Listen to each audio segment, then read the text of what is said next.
I'm not. Don't worry. Is it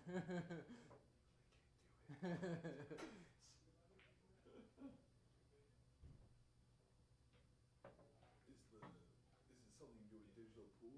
Yeah, digital pools. They're flaky a little bit, right? Because I noticed a lot of shit that used to work, doesn't work, or stuff that should be there, isn't there. Yeah, and then they recently came out with like an official app store version of digital pool. Like ever since I downloaded that, any tournament I go to that does like the text messages, I don't get text messages. I have to like go into the app, go to messages, and then like my shit's there. So it's like it's always a pain in the ass when I have to like go do live scoring for myself. That is a pain, yeah. I don't know.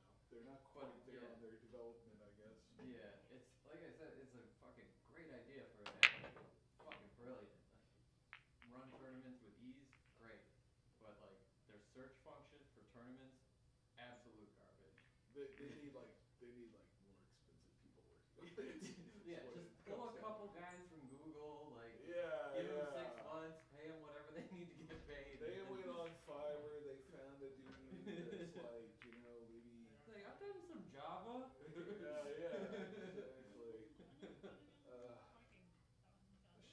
exactly. My buddy works at a defense contractor, basically steering satellites around. That's his main language, is Java. Yeah. But they need the 6-figure guys, not the 5-figure guys working on this shit. It's complicated. Yeah. Anyway, but yeah, we at least got the Facebook and YouTube links working properly. So that's the easy part. Yeah. Those guys pay their software developers. They do. Alright. Easy enough.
don't want to eat this one the same way we want to eat this one, but like within a hand span. Don't doing anything. Gotcha. This little circle has to be pointed at your mouth, or it doesn't hear you. Because all these ports make it direction, especially at this close distance. So this and this, they're not going to hear you. They're going to hear over you, because the circle's only like this big. Shotgun microphone. Cool. Okay. Understood. Understood. Whereas this one, it's a circle, so we can like still be heard okay if we are a little less apt with it. But I trust that you have good mic technique. This one, eat it like an ice cream cone. You already know. Yeah. Yeah. All right. Go ahead, Matt. Give me just your test. Testing, 1, 2. Talk about how he's going to hit that shot. All right. Well, first of all, Chris is going to dog the shit out of the lag. He's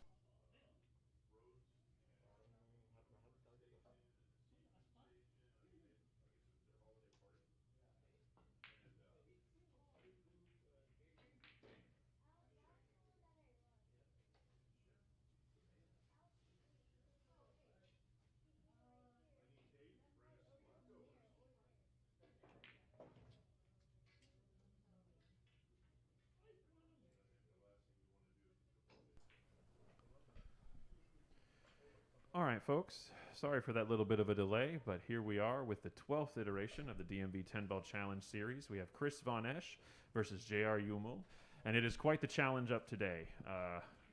Chris VonEsch is actually a 542. That score is yet to update, or the scoreboard is yet to correctly update there, and JR is a 620. So this is the largest gap between competitors I think we've ever had in a DMV 10-Ball Challenge Series match. And in the booth today with me, I have a fellow DMV 10-Ball Challenge Series competitor, Alex Ziemba, and hopefully soon-to-be future Challenge Series competitor, Matt Lala. Welcome. Glad to have you back in the booth, Matt. Hey, guys. Hey, Alex here. What up? Coming to you live from the BAK Room Billiards Studio. Should be a good match here.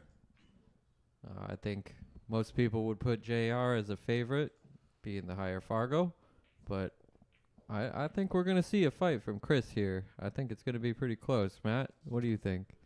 Well, I'm going to root for Chris regardless because he's my buddy. I don't know JR that well except for having seen him in one tournament where he knocked me and my partner out. And so I'm definitely rooting hard against him, but I won't be biased whatsoever in the commentary. I'll leave you to talk about him, and I'll talk about how great Chris is going to hit balls. That's right. We got the easy job here. We just get to critique these two individuals and applaud them at certain times. Backseat shooting, as it were. So JR is going to win the lag there. Again, race to 21. 10 ball, last ball, so the 10 must go in last. No early 10s. The racking pattern is random rack. You cannot put the 2 and the 3 in the corners on every rack like they do in USAPL. And yet he has done that. Does he know that it is random rack? I don't know. If the thing is, if it happens, couple racks, yeah, I mean, those balls also tend to fly around a lot, so it's not like I'm sure we're not going to see, like, you know, the balls go into the same 3 pockets over and over.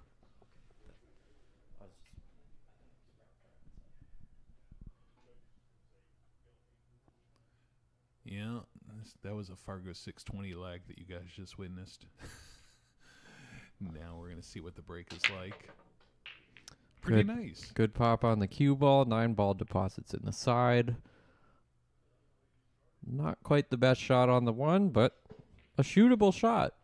If you're looking to come out of the gate swinging, what do you think? I don't think he'll go for it because I think it lies pretty nice to tuck behind the 4, but he may see a different safety where he leaves it on opposite ends of the table or go behind the 2 even. Yeah, I would say go behind the 2. Ooh, he slid through the little gap bit much. a little bit. Okay. Both players are not members here, so they both don't get a lot of time on this table. I know Chris did play in the BAK Room Open tournament last weekend. He played against Landon Hollingsworth on this table and put up a fight, but Landon, of course, ended up winning that one. All right. I think he was going all safety there rather than the 2-way, but I could be wrong. He's at least left it pretty awkward. Yeah, that is a big side pocket there.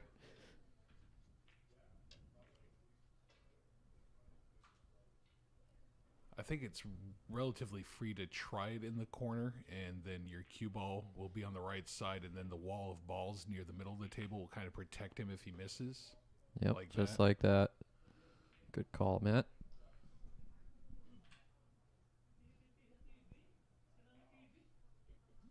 All right. So David or Matt, you guys both know more about Chris's game. Is he going to jump this or? I don't see him jump much. He has a jump cue. He can jump, but I think he prefers to kick where possible. And also, this is a nice place to kick because it's close to the rail, so you can actually get the cue ball to stick a little. Yeah, he and I had been talking about 2 rails on this table the other day when we got some practice time. And, yeah, I was definitely expecting him to make at least a solid hit on that kick there. He got pretty dialed in the other day when he was working on it with me. So Chris has fluked the 1 down in the bottom left corner. And JR will obviously not give that one back. He wants to shoot. But a tester here. Got to get that stroke right. Yeah, Looks like he's overdrew it a little bit. But at least he has the stroke to do it, though, so we know that about him. That's good. Nice, yeah. That's what you want to see early on. He's testing his limits. Now he knows he can just dial it back a little bit. And this ball is pretty cuttable. He has his choice of going to the right or left of the 6. He can crash into it, too, but he didn't like it. Opts for the snooker. And this is similar to Chris's last kick. I think if he hits it more squarely, he can get the cue ball to kind of hang out there and maybe leave the object ball like near the chalk in the middle of the head rail. You think this time he calls the 3 in the corner just in case? It couldn't hurt, yeah. You would have a look at the 4 if you hypothetically were to do it. The main thing is you want to hit the 3 on the low side. Then your cue ball goes towards the foot rail, and the 3 goes towards the head rail. He may be trying to do the opposite and have them separate by hitting the 3 thinly. Let's see. Oh, we can see it from this direction. I think he's banking this ball in the pocket and getting shape on the 4 is what he was trying for there. I didn't realize he could just see right through the gap, so that... And that's a good thing too. And he noticed the speed he played that, like that all that extra spin kind of wore out and turned into kill when it came off that second rail. And that's one thing that even with the balls being pretty, this is a fresh set of balls that they've got. Even with that, if you're hitting it that hard, it is going to kill a little bit off the rail, which left the 3 ball in the middle of the foot rail pretty tough for JR there to just have to duck. All right, so another safety by JR here. Looks like he's going to play this first game tight. He wants to win it. Do you think he'll go for the jump? I'd kind of like to see him try. If he doesn't, then I feel like that's maybe being a little too jump cue averse. Yeah, probably not this early on, I wouldn't think. That's a pretty far jump, too, looking at it. It is, yeah, actually, yeah, I can see the cue ball going off the table or the object ball. You pretty much have to land on the 3 for that one. So he's called the corner. All right. I might prefer kicking the other direction because then you can't scratch. Little unfortunate. Nope, Oh, he's what's the going 5 doing? 5, yeah. He Looks like it might go by. It's It's definitely tough to tell with the cameras. What are the pocket sizes? These are 4-inch pockets. This is Okay. Simonis 860, I believe. Gray cloth, so basically same conditions as Mosconi Cup, Rasson table. We have 2 of these 4-inch pocket tables here at the BAK Room Billiards Studio. We have 13 other tables, blue felt 4.5-inch pockets. So come on down, check it out.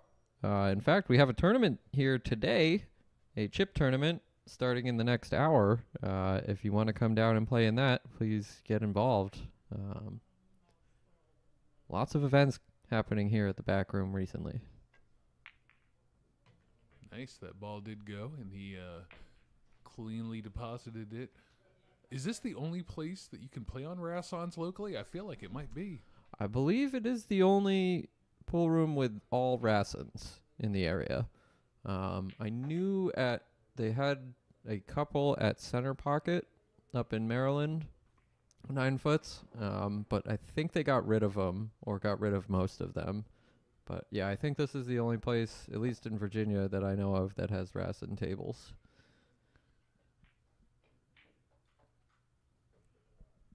Well, he is called the bank. It's hard to really get two-way. If you lag this in, maybe you could theoretically do it, but I think you're supposed to just go all out and play shape on the 8, in which case you do kind of sell out if you miss. It's going to be somewhere in the middle of the table. Okay, he wasn't really playing the bank. He changed his mind. That's a smart choice, I think. And just turning our attention to the YouTube chat. Let's see, we got 7 people watching, according to my statistics. I see Yusuf has chimed in. Mic too low over here.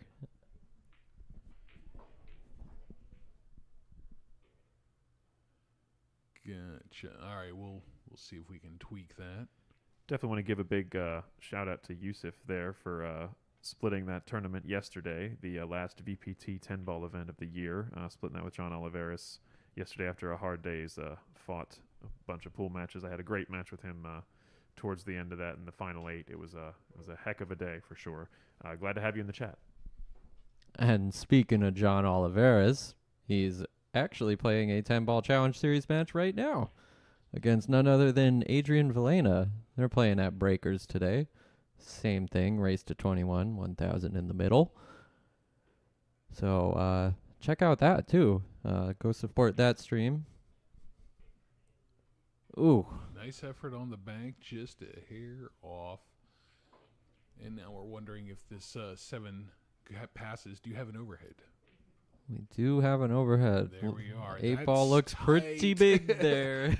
Yeah, I mean, it looks you like can there's a lag cut. it in and try though, and you'll be safe maybe if you miss. You could May cut this not ball be. in the side too. I mean, there's enough angle there for that. That's true. It's a scary cut, but it is doable on this table. Your cue ball will be going hog wild if you do, but it is, the 8's close enough to a hole that you'd have to get a little unlucky to have no look at it. Come on, y'all. Just think of the one pocket. It's 2 railers right into the. Just play the 2 railer on the 7 I right into know, the the corner, 2 and railer's a hanger. it's just hanging in the pocket. That's Come on right. now.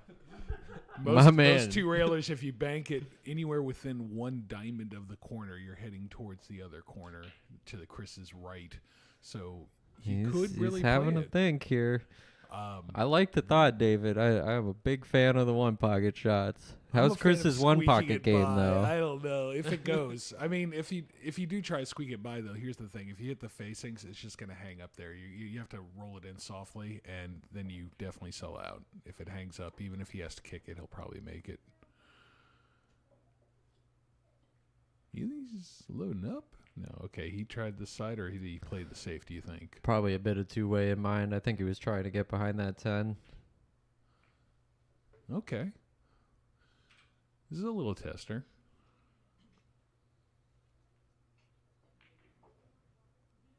Chris has been putting in the work. He got a lesson with the famous Jeremy Jones. Yeah. Yeah, I talked to him a little bit about that before he started his match today. I actually had the privilege of taking a 4-person lesson with him. Me, Ken, one of the owners here at BAK Room, and a couple other guys. We all did a 4-man clinic with him, and I gotta say, Jeremy Jones is one of the greatest to ever be in the game of pool. I mean, he may not have the highest Fargo, but he can definitely explain to you exactly what you're doing wrong. So shout out to Jeremy Jones. I would love to try a lesson with him. I think he's not in the area often. I think he's based out of Texas. Is that right? Yeah. He was up here last week for the juniors clinic, and he did some commentary on the tournament we had here at the BAK Room last weekend. That was a good time. I had the privilege of playing Jeremy in a couple games of one pocket too. He certainly gave me a lesson. People know him as the commentator guy at Matchroom's events, and they may have forgotten this or never known it, but he was a U.S. Open winner, so that's a strong player. Yeah, 2003. Yep. So yeah, and a runner-up in the '99 WPA World 9-ball rather. Let's not forget all the Mosconi work he's put in as well. Oh yeah. Unfortunate miss there from Chris. He had a nice opportunity to make make that game his own and get off to that start. But unfortunately, that tight pocket really got him there. So it looks like this first one is probably going to go to JR. His position looks really nice here to just back this ball up a little bit and then cut the 8 into the bottom right pocket. If he ends up off the rail, I like his chances on this 10 for sure. All right, maybe a little far. He overcooked it. He got 50-yard lined. All right, so he's got a little tester. That's a tester. Now you could bank this and kind of play it as a two-way safe. I think you cut it. You can leave the cue ball on the head rail if you cut this here. And he he just wants to go. He went all out. Nice shot, though. Yep. All right. And so it's going to be 1-0 for JR. I think they say there's a statistic like person who gets the first game in a race is like 54 or 58%, likely to win it. I don't know. Yeah, I'm sure they had that stat, but that was pre-Fargo. I think Fargo would suggest that, JR is probably like a, 75 or 80% favorite. But we'll see, though, because this game is heavy on momentum. Like, you can get in a mood and just start losing, and vice versa. You can just catch a gear.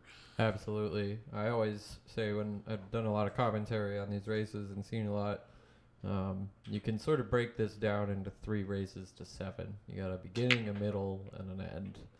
And, one person could really charge through in the middle, or, you might get tired at the end. So a lot can happen in this, and it's very early on. We just got first game done, possibly 40 more to go.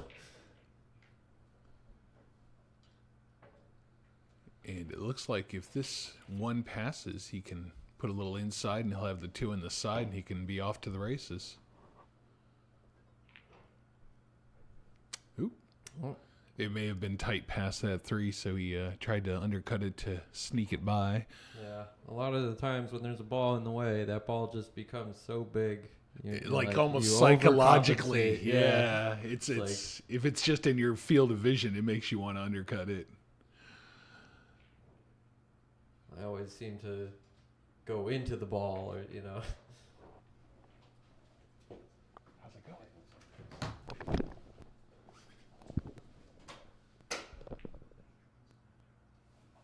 Nicely executed. He had to play safety there. He had a wall of balls to hide behind. He hit it just a little harder than he wanted, but he's left distance. Didn't really give up much. Yeah, even if it goes by, this is tough on a 4-inch pocket. You got to go safe here. You bank the 1 back and try to go cue ball to the side rail and back maybe under the 4. I like that. Yeah, he's trying it though. It solid. went. Oh yeah, Look it went. at that. Huh. I mean, and then if he's feeling feisty, he can play this in the side. But from this steep angle, oof! I think he just pointed his finger as if to call maybe the 10 ball, but this is if it's not a win, I would never fire at this combo because it's too tough and you don't really know what the 2 ball is doing after. No, I mean I'm sure we went over the rules before they started. He knows it's not early 10, no early 10s.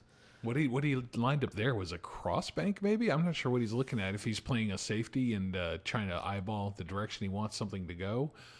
But shooting at this seems haphazard. Okay, now that makes some sense. I think if you bank it in that direction, you can hit it with high right cue ball and get the cue ball maybe up behind the 4-9. That's a tight one though. Let's see. He's not putting any high right on it. Oh, interesting. Unorthodox. So he's gonna leave a tester for Chris. I mean, if you're Chris, you gotta swing at this. Down 1-0, you want to send a message, say, hey, I'm here to shoot 2. Make this ball. 4 and the 3 are down table. I mean, this is a runnable rack. The 5 is you gotta get some work to get good position on the 5.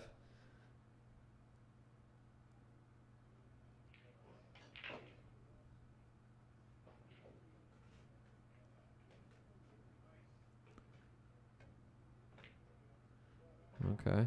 Little overcut. Oop. Gonna get lucky with the 3? Not quite, but send a tester for JR. And this one's especially awkward because the natural cut would be to the left, but then the cue ball is heading right towards the scratch, I believe. So he's going to have to draw out of there, I believe, which is a very awkward way to hit that ball. He did not like it and try to safe. He got a roll, I believe. Yeah, he holds his hand up. Let's see if we can take a look at this from the side. And what's the overhead? You have the overhead as well? Yeah, so it looks definitely from the overhead, it looks like that 5 is at least half the ball in the way. This is one for sure you have to jump, right? So, yeah, he's got his propel jump cue out.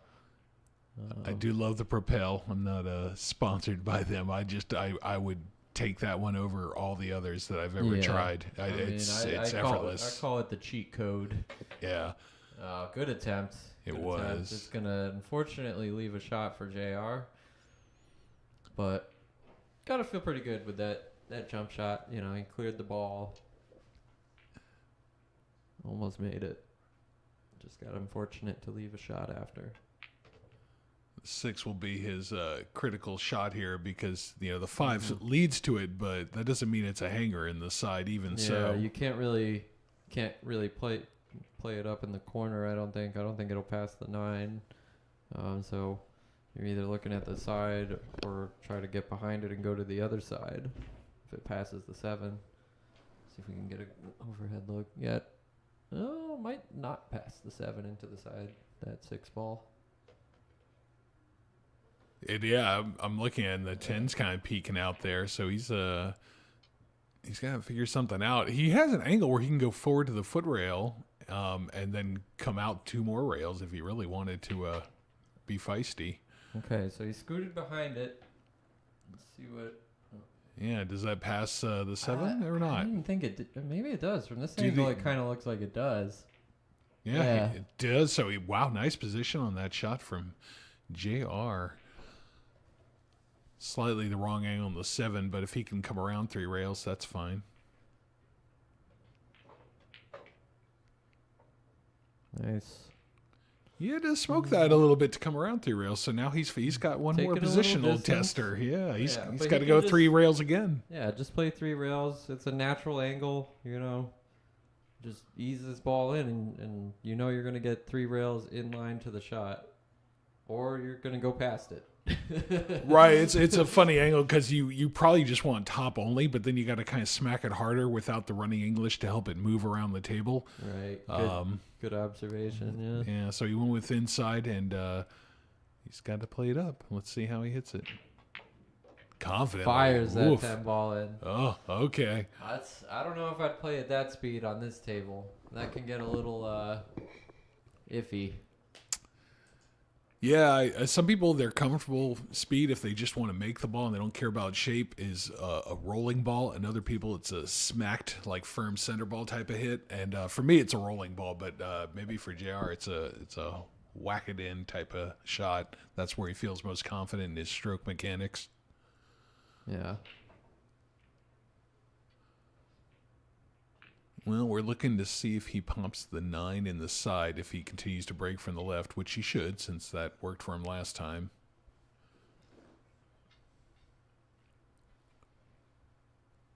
Yeah, pretty much breaking from the edge of the break box, if you would. Yeah, he smacks it really hard. I think with his 9 going that high, he might consider moving a little closer to center. Shane, who's famously the 10-ball breaker, usually puts it like maybe 2 ball widths off of the center line, not all the way over. If you look at the table, you can see there's like a little white dot where in the break box from where a lot of people have broken. Oh, yeah, over the top, yeah. And so that's where I line up my cue ball on this table. And you can kind of see a faint line on the table from that. Yeah, a little scorch mark that all tables develop. So the table will tell you where a lot of people break from and have success.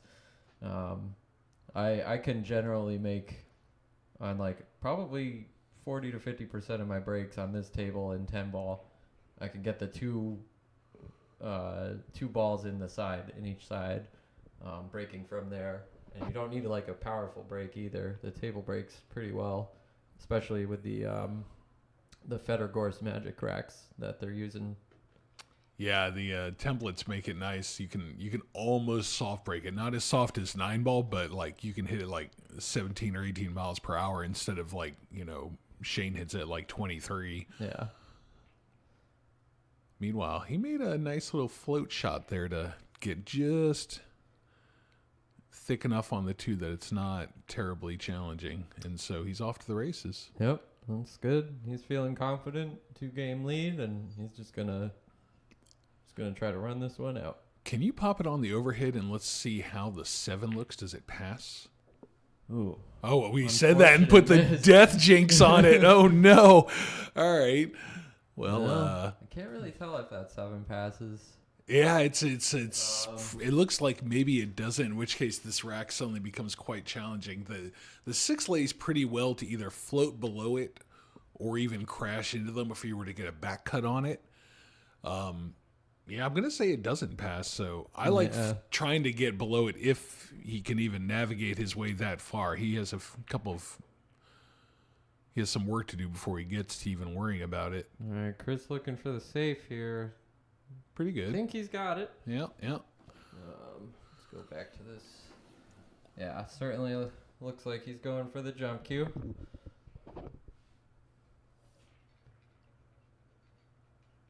You called it. Oh, it looks like he's called it down there, in the bottom left corner. It can scratch in either pocket if you actually go for it, but I think he probably is just hoping to hit it squarely and leave them separated. I would have called the bank there, jump bank it, and long. Right, because he almost did make it, and he almost did scratch, and it was real hairy to shoot it. Yeah, it was close. Okay, well, if he doesn't accidentally knock the 4 away, if he can just squeak this in cleanly, he can be in a good shape to run out.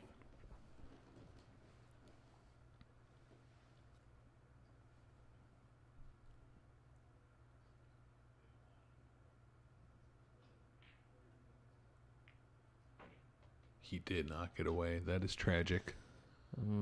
Unfortunate, but I think it's pretty easy safe here. Just duck behind the 6-5. I think he's got enough of the 4 to do that. Oh, he let up on it. He did decelerate. Yeah. And not only that, this sleeve is quite natural for the 5. You can just float this ball in. I think it may be more angle than that. I don't know. The 6 may be impinging just a little bit, but I think he can spin it if it is. He's queuing up low center, it looks like. He just went for the safe. He didn't want to mess around with anything. Just pass it back.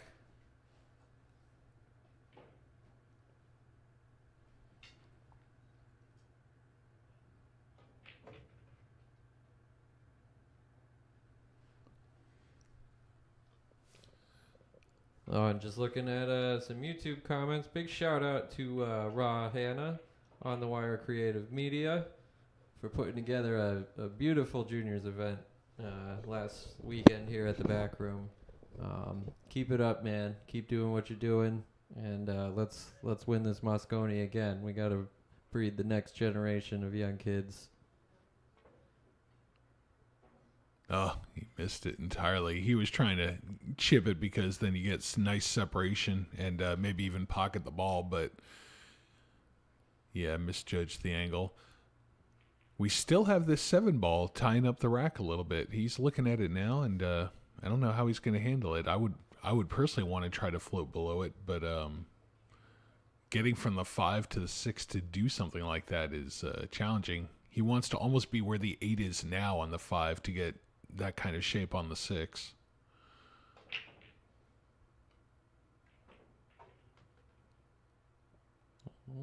Careful. Yeah, that's the line he wants anyway. So from there, he can get like a similar cut angle on the 6. That would be ideal.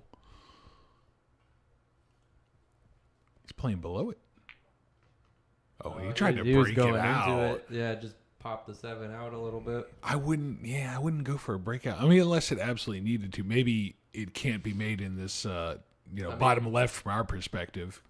See, the thing is, the angle he was going in was great. Like, you hit that 10 full, the cue ball stops right there, and just bump the 7 a little bit. But yeah, I can see if you the miss vision. it, then you go behind the 10, and then he's found himself on the bottom rail. Well, he's calling the cross, I guess. He's going to have to jack up to make that happen so he doesn't scratch. All right. Opportunity for Chris, but I don't know what he's going to do with that 7. Yeah, if he tried to load up with high inside, he could spin 2 rails below it, but that's a shot only a mother could love.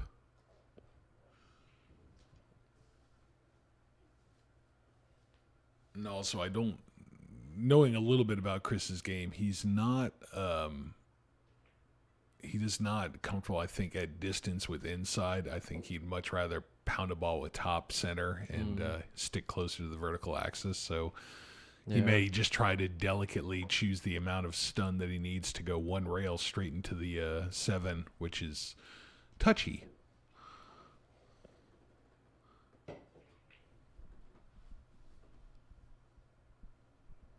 All right, looks like he's going with a high ball.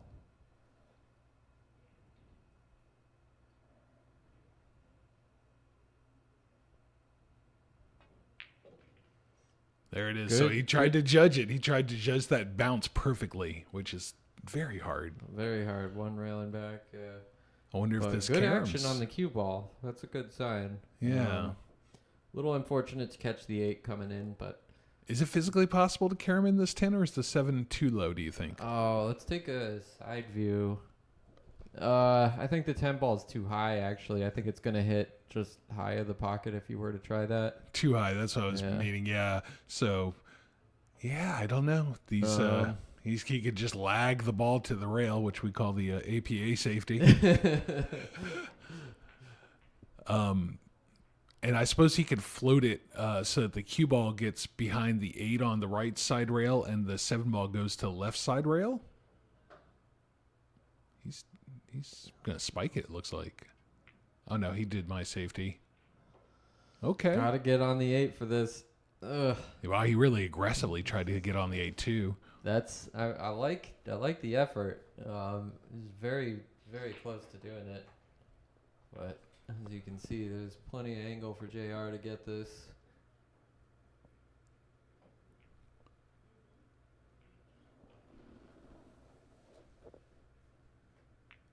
Oh, he's overcut it. Is he going to get him again? Has he found the snooker? Has he found the snooker? I can't quite tell. It looks like something where you could spin it in if you are just slightly obscured. Yeah, but it sucks being on the rail for this. Looks like Chris has it. I mean, he's not really taking his time, so he must have the angle to cut it. Let's see how he does.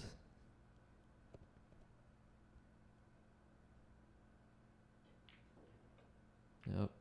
Oh, yeah. But He he had plenty of also room. finds the overcut. And does he get a roll? Ladies and gentlemen. Does. So now the question is there a nice Efren-style kick safety you He's can... got a bank here for all you one-pocket players. No. So if you kick off this foot rail and send the 7 through the gap between the 10 and the rail, you're like 90% to get safe. So yeah, I think he'll do that. That's a better play, but... Oh, and he is right-handed, so he's got to reach for this one. He's called it. All right. Well, See, he's up. A lot of the time, you can end up safe here too. Like if you overcut the bank and it comes 2 rails back into the middle of the bottom rail, that can be good. Yeah. I don't think you want to play this one slow, right? Wow. If you bank that good, why not fire at it? Because the shape is hard? Well, the problem is, you wouldn't have good shape on the 8, but the upside would have been if he missed it. Like he's down table with the cue ball. It's almost like he played it as a 2-way shot, but he didn't really have faith that he might actually make it. Yeah. And now he's in a pickle. All right. Well, it's going to to be a tricky one here. What do you see? You What got is a the two-rail what's the this overhead thing? show? Does he even have the edge, or does he have to kick it? I mean, It looks like he has an edge. yeah, but But going it's back tough. to this angle, it doesn't look at all. Yeah, he's Like, kicking he's- at it. yeah. He's had to call it in the corner. Okay, this could be whiffed entirely. Oh, he's nice got. hit. Oh, wow. Oh, he's left Vonnie a real tester. Now here's a situation. I'm giving this back. I don't want anything to do with this. Look at that angle. That angle, yeah, That angle it's sucks. it's a scratch in almost both directions, and it's nice. pretty missable even if you beat the scratch. Yeah, you're right. He might be better I'm off giving this passing it. back. I don't want to shoot that. But I think he's thinking I gotta send a message. I gotta get this. I never think that way. I think you play the best percentage play and don't worry about sending messages. The message is to, play the right shot every time until you start winning. Yeah, no, I agree. That's the way to do it. But I mean, it's tough mentally when you're in these challenge series. You're like, I'm down 2 games and it's game 3. Like I gotta get moving. Like 2 balls. I gotta make 2 balls. Ugh. But that's why you pass that one back. Yeah, Not you're sure. right. I mean, I know he knows the rules, but I don't know why he thought he could avoid the side there. It was really tough too. Yeah, if you do try to beat it, I think the way is to, maybe float the ball in with top and hope that you have just enough top to trickle forward of the side pocket, not try to, draw out of there. Because if you hit it hard with draw, it does take a second for the draw to kick in and start sucking the ball backwards while your cue ball is sliding sideways. And it may go in the pocket before the draw has time to suck it back. Yeah. All right. So Chris going down 3-0 here. Get another look at JR's break.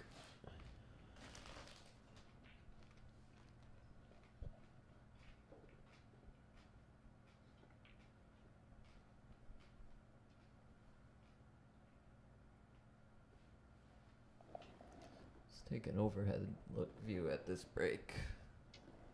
Yeah, from this overhead view, you can see the scuff mark of where people break 10 ball, and he's Yeah. wide of that. And so if you see his 8 ball go high, that's why. That 8 ball is the one that you would expect to make if you were breaking from the normal spot. All right.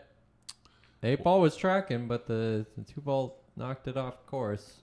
Did.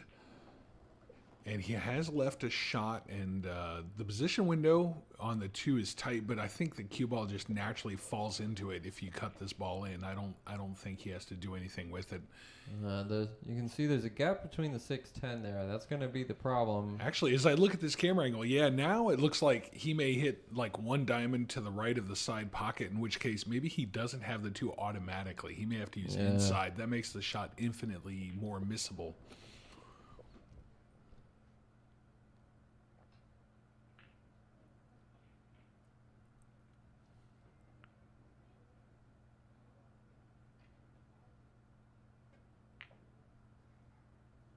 Okay.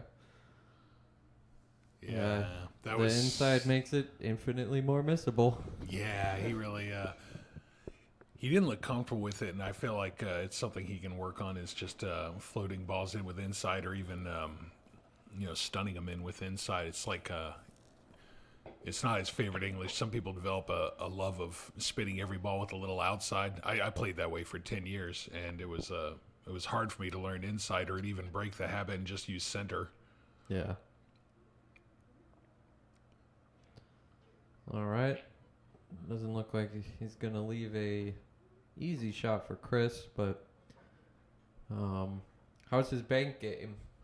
Bank game is good. Yeah. I mean, I think this is almost a hanger. It is as straight as you could ever ask for. Yeah. So if but he let up a little bit. That caused it to open up some, and the table bank's great. You just got to bank. You got to bank confidently to. It's almost counterintuitive with these tiny pockets, you want to usually let up on your speed. But banking on this table, you do have to keep the speed up. Well, he's got to make sure he's not hooked by this 3-9, so he's going to have to draw with left spin and come almost zigzagging 2 rails, I think. There's one. Well, it's a good shot, though, to, like, get you feeling a little bit. You know, you can really let your stroke out on that. And you can see he let it out a little too much. It's probably okay. Looks like the 2 cuts, but position on the 3 is a little questionable. Yeah.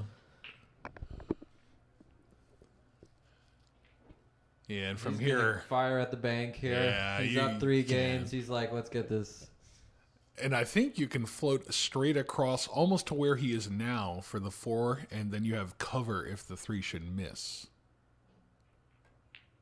Oh, no, he went forward. It a little short. Yeah, I think... But you see how he kept up with the power there, whereas Chris let up a bit too much. Yeah, I don't like his choice there. I feel like he undercut the bank because he was trying to force the cue ball to get below the 4. Yeah. But playing above the 4 is perfectly valid. You know, there's no... Okay, it's a little further from the pocket, but then you can play the bank like in a way that wants to actually go towards the hole. What do you see here? Just a safety where you roll up on the 6, maybe? I think you gotta. I mean, you can't attack from this position unless there's a 2-way where you can bank the 3 around the 7 and like leave the cue ball on the behind the 6, 7, and 10. I like that if it can be done. I Yeah. don't know if the angle's... he could he just cut it right just in. Had it. Ooh. All right. That was spicy. Very unfortunate to get kind of hooked behind this 5. He might have he could kick at the 4 probably, and I think the nice thing about this kick is that you almost have to hit the low side of it, and when you do, your cue ball goes heading towards the gap between the 7 and the rail. I mean, depending on how thick you hit it, but your cue ball's going in that general direction. In which case, you can get nice cover if you can play it deliberately that way. You can play a kick safe. So I think he's grabbing his extension here. Yeah. So he's gonna kick 1 or 2 rails. Oh, he's kicking north of it. Okay. You gotta call a pocket here. I mean, just in case, just right? in case. I always call because, whether it's the side, right, like that, or all the way down in the corner, you just call it because good things happen.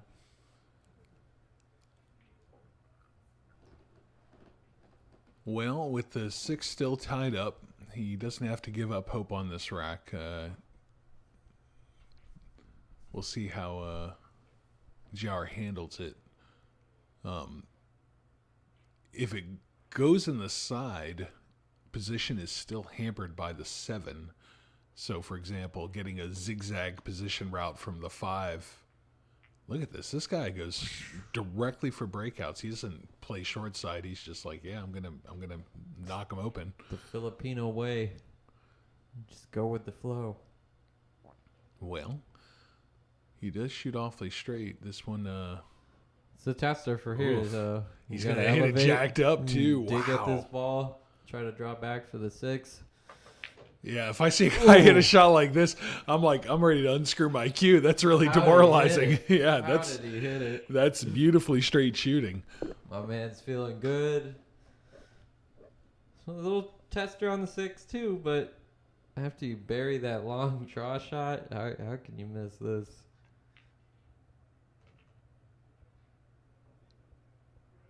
Yeah, he let up on his stroke. He could have got a little bit more out of that, but he's got a good angle to get down toward the 8. He's got to dig with low left, and it might overspin if he's not careful. I've done that a lot of times. Oh wow! He took his focus off for a second. He didn't try to float it. He tried to get 2 more or 1 more rail out of the zigzag route, and that made it pretty tough. Although I do kind of agree with hitting it firmly rather than delicately floating it with maximum spin. Yeah. All right, now if you're Chris, you gotta get out here. You do. You can't think that, though, before you hit can't. the ball. You can't. You just actually have to do it, though. He's like, I've seen this 4-ball pattern 1,000 times. Oh, oof. I am sorry, Chris. I definitely just cursed you. Well, you know, he hasn't been getting to the table much, and when he has been, it's been like safety, so his back arm is not particularly loose. Okay. Pretty easy to just float down for the 9 here, but this could also get away with you. You could end up behind the 10 if you don't play this right. So Yeah. a lot of people might like to go put a little bit more into this and just go down off the bottom rail and back up, or 2 rails or whatever. Oh, he went with like a Z shot. I don't agree with that. Yeah, I think he was worried that if he just floated one rail, he would be steep on the 9, and then he'd have to go up and down for the 10, which is all true. But, I mean, if that's what the table's giving you, you just got to take it rather than playing some chaotic shot. Yep. So, I think he called this in the side, yeah. And he played it as a two-way, sort of. I mean, I wouldn't have been thrilled to shoot from here, but he missed it, so... That is unfortunate for Chris. Let's take an overhead look, see what he's got to work with. It's wild. Okay, he's got a little bit of a gap, but he can not see that 9, it looks like. He's thinking, man, what do I got to do? Yeah, something like this, I think... you try to find a speed where you're likely to get separation. You don't worry too much about a specific shot. You just hope that you can end them on opposite long rails, or opposite short rails, rather. Like this, yeah. Like softer than this, but this is the idea. Just to leave a huge gap and hope that JR misses. Yep. It's a tester, but he's passed all the testers he's been given so far. Or at least most of them.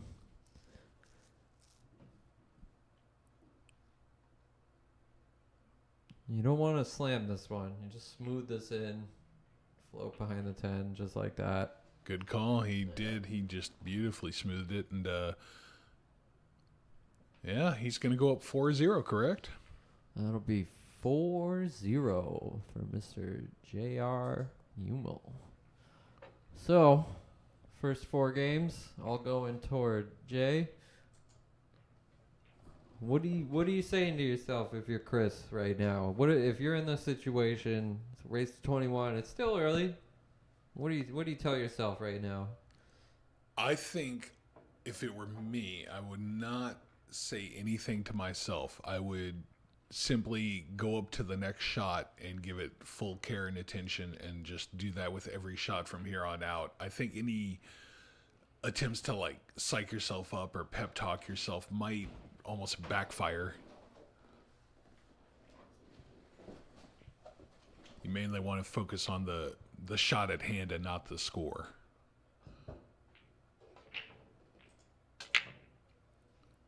All right, he's found that second row ball on the side, and so yeah, this is going to be a long night if JR finds the break and makes a ball on the break every time, and then Chris has to contend with him sticking him in the chair for the first, 5 minutes of the rack.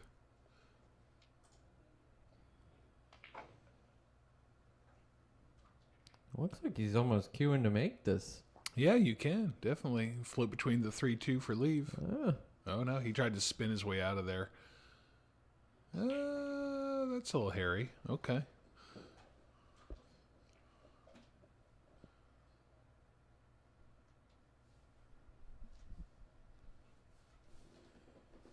Yeah, Chris is definitely going to have to manufacture some gumption from here. He's got a big hole that's starting to, a hill that's rising in front of him with this 4-0 lead that JR's got, and it's definitely some mental pressure. You can see that he's putting on himself, just kind of based on his body language and how he's sitting in a chair. But the good news is he's still making really decent decisions. You know what I mean? Even though that outcome is not what he wanted, the smart shot there is to play that shot that he chose. So his shot choice is still correct, which I'm most want to harp on. But it's just his back arm is a little all over the place right now. And as I'm saying, he gets a roll, but that's what it's going to take, and that's why we play races to 21, so that we can, the rolls kind of even out over time, and also, having been down 14-8 at the break myself, I mean, people can get big runs in these events. People can go on like 8-0 runs or 11-2 runs. It's been known to happen. So I mean, it's not over till it's over. And could Chris master himself and kind of get back to bring this match to a little more even and get a little feel for the table, I think, is the main thing.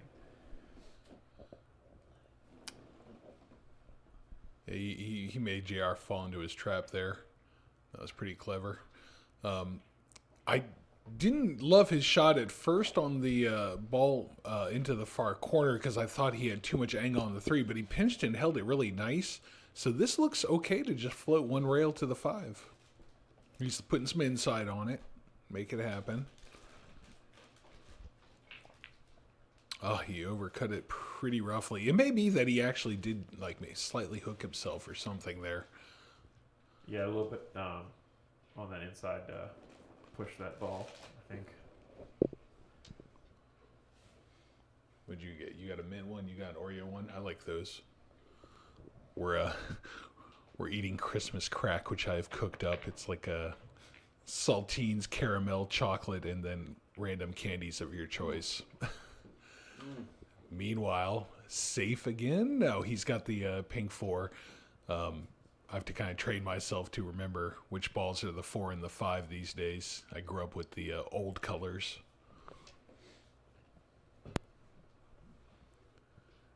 What do you think he maybe draws into this 10 ball here, or does he just float this in and take what he can get on the 5?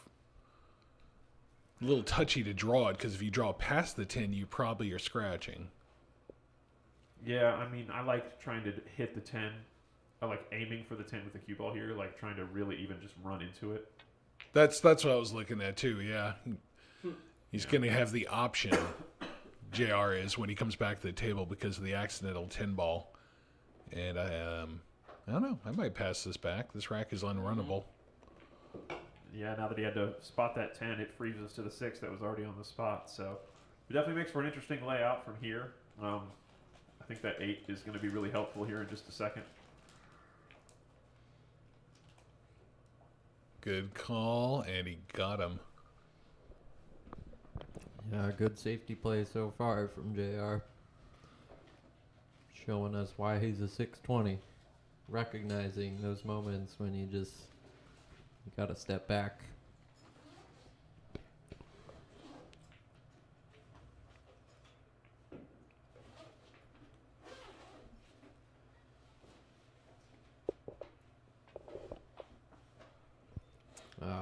Yeah. For whatever reason, I almost intuitively feel like it would be better to kick off the foot rail and kick this pink 2 rails.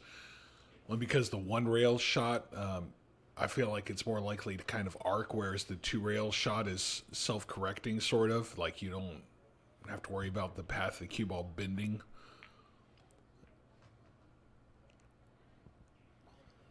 Again, recognizing that he needed to break that out. Good shot by JR. Dealing with the problem early.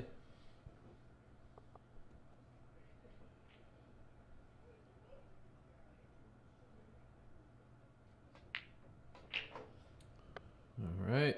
He left it long, and so he's good opportunity to, here for Chris.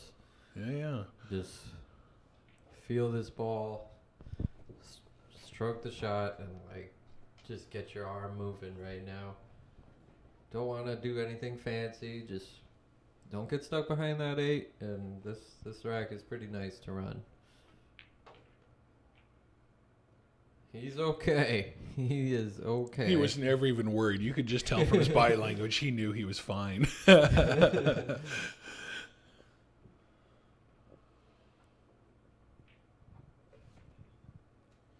Okay. Stop shot. Stop shot. Maybe a little draw on the last one, on the 8. Not much you need to do here. I mean, maybe a little movement of the cue ball, draw back an inch or 2 here or there. Just Focus on getting on good for that 8.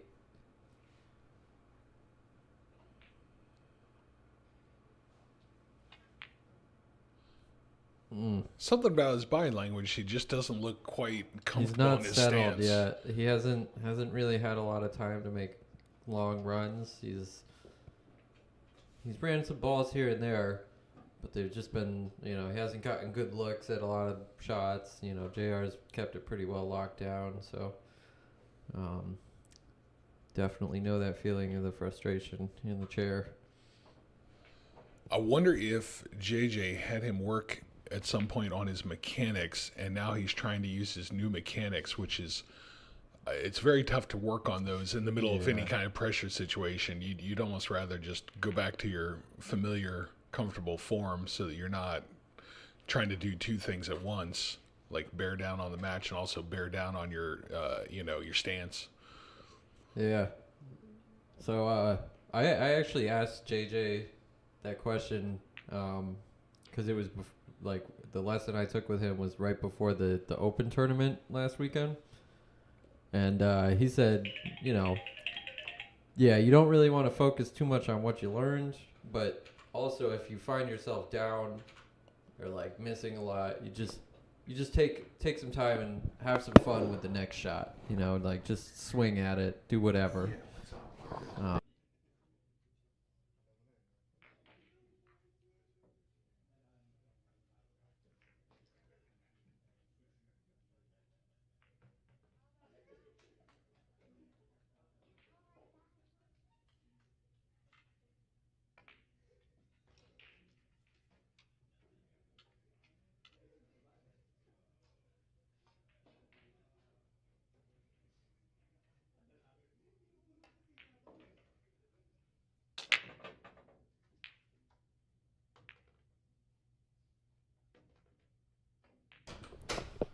All right.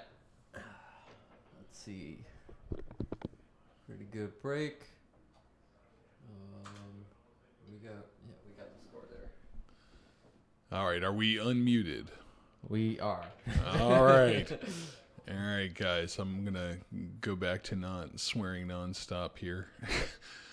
He left himself awfully thin on this ball, and I think he's just going to have to go behind the 8 now. He's not addressing it. He's going to go up and down. I guess he's feeling like, I'm winning. I might as well go for it. But that ball lay really nice to tuck the cue ball behind the 8 naturally. And I don't know. I guess if you're beating the other guy up pretty good, you don't think that way. Yeah. I mean, when you're 5-0 up, you're like, all right, I'm just going to swing at things and have some fun. Yeah, wait to see if he wakes up first before you start rolling in safeties. I don't know. I like safeties when they lay so natural that I can't blow them. Then I'm like, please give me a ball in hand. Yeah, like nothing is more demoralizing than when you're not warmed up, you're not shooting well, you've lost 5 in a row, and then the other guy starts locking you down with a safety. It's like that's putting the dagger in the heart. Oh, he's good. Okay.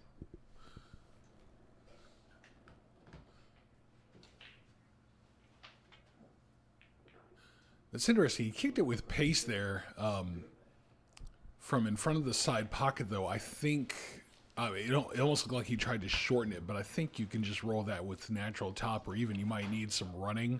I don't think you had to shorten it particularly. But anyway, not to nitpick, he was in a tough spot here, and now we'll see if JR gets out. So far, I haven't seen a lot of long runs from JR. I feel like his position is sometimes off. I didn't mean to jinx him that hard, but yeah. Some of his routes maybe could be a little safer.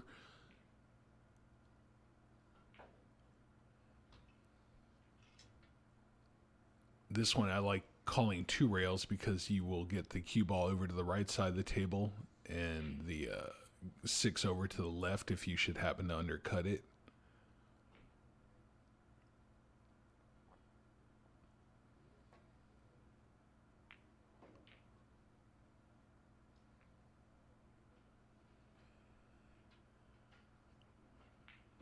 All right.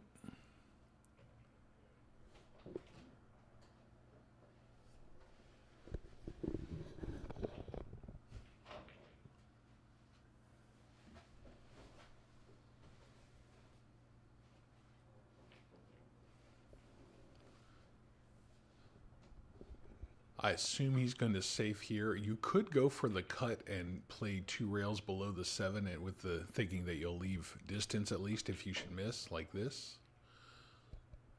Yeah, these side pockets from any angle, if the cue ball's not out, or if the object ball's not to the midline of the table and you're up by that first diamond or higher, or lower, that the angle just near that side pocket is so tough. Yeah, I don't like any angle steeper than like the spot to the side. No, I think you're right. That's definitely... Oh, man. He tried to fire that in with authority.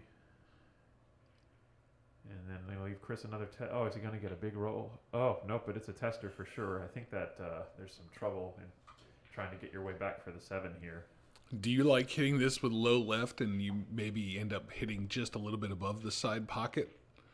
I'm not sure if you can get that much draw or if it's like going to hit higher than I think. With the amount of turn, yeah, I mean, that's a tough question. It depends on the conditions of the ball and the table, how sticky or slick it's playing. But, yeah, I mean, stunning to that rail above the side pocket and then having the turn catch, I think, is the secret, because then you avoid the scratch. So trying to slide off the 6, yeah, just like he played it there, I think is the smarter way to play it. With the, obviously, without... If he makes the 6, but the way the cue ball moves is, you know what I'm saying, that's kind of the way that I like playing it, is the way he played it. Stun with a lot of spin, as opposed to trying to draw and pull yourself around that side pocket. Well, he's put Chris back in. If y'all had noticed, Chris had fluked the ball in, and now that's in a terrible spot. JR gets to pass it back. Nice solid hit. It will sell out, and I think probably... I can't tell for sure. He might just be able to do a stop shot, which would be nice. Otherwise, he'll go forward 1 rail.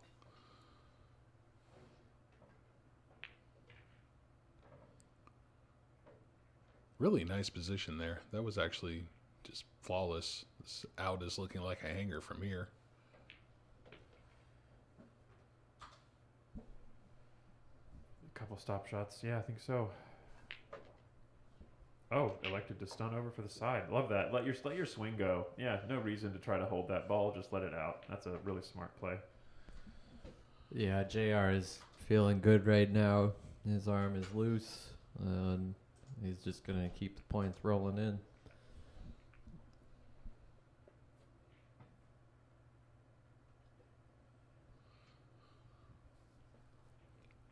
Now, I've noticed he's always putting the 8 and the 9 in the second row there. I don't know if that's by design or... Yeah, that's if you were to hypothetically pattern rack, which I think you're not allowed to and not supposed to under WPA rules, the effective one is to put them to left and right of the 10. There's a great video of Ruslan Chinikov where he does that in a tournament, and then they end up in the same spots so reliably, and he just ends up with like a shot in the corner, another shot in the side that's virtually hanging, and then he's so easy on the 10. Last 3 balls patterned. Right? Yeah, the last 3 balls are all super routine, and especially shooting a ball into the side, you'll be automatic on the 10, which tends to stay where it's at now. Yeah. Oh, that's interesting. Yeah. That said, I think David may be chatting with him. I don't know. We'll see. He definitely doesn't need to pattern right here. Let's put it that way. He's dominating pretty hard right now.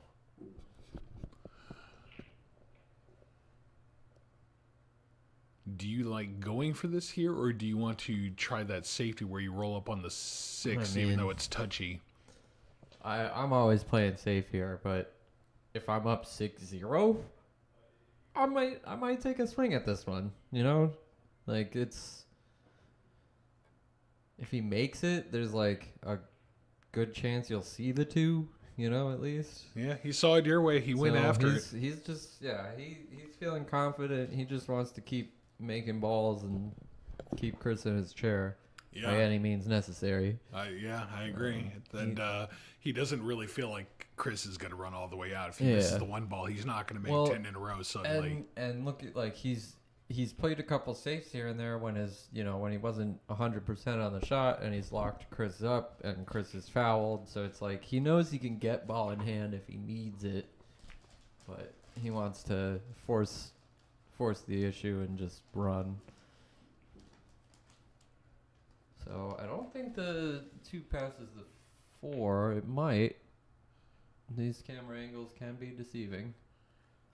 He's definitely worried about it. I can just kind of tell from the way his body language is. Again, we talked about it before. I think it's always the ball feels bigger when it's like there's a gap, but you just have to miss it just by a little bit. The ball just instantly feels so much bigger.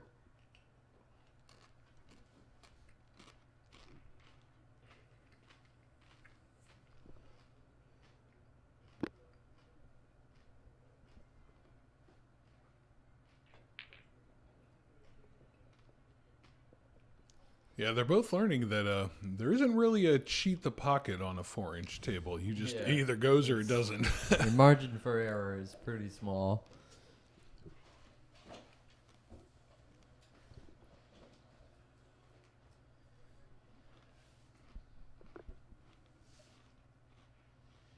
I gotta imagine a safety here. I don't think Chris is the way he's feeling. He's gonna go all out for a bank, but maybe. Oh, he went for the cut, but with a backdoor safety, looking pretty good. And see, he would have had position on that 3 too, right through the gap. So that's a good eye by Chris, if he was intentionally playing that.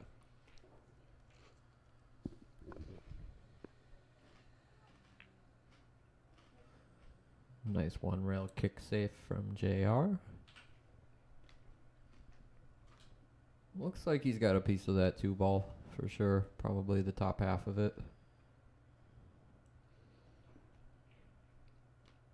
Let's take a look at his body language. Oh, he's already down on the shot. All right.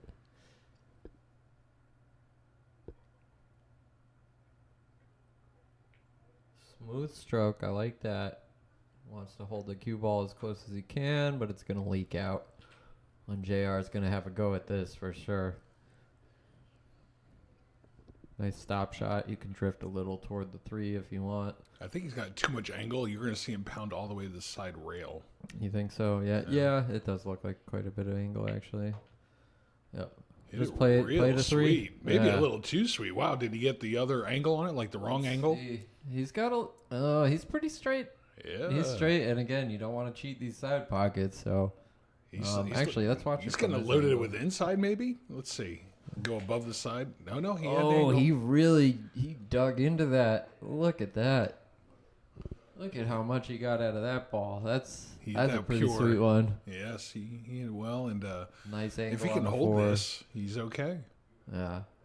Yeah, real close to the ball like that. Ooh. Oh, never mind. I thought he held it, but you can't hold it by cutting it that thick. All right, Chris is jumping this. I'm calling it. I don't even know why he's walking to the table with his playing cue. He's jumping it. That's true.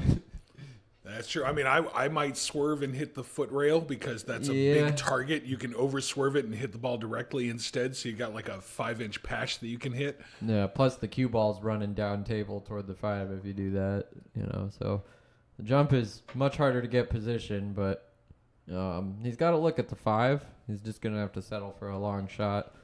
Yeah, this shot, I think it looks like the cue ball might crash into the 9 if he puts nothing on it, which I kind of like doing on purpose. If it looks like it's just going to happen automatically, I wouldn't do anything special to avoid that anyway. I'll tell you what, this is one shot. He was practicing this a little different. The 5 ball closer to the rail and the cue ball more into the middle of the table, but same shot. He was practicing just before this match, so. And how did he hit it just before the match? Oh, he was making them left and right.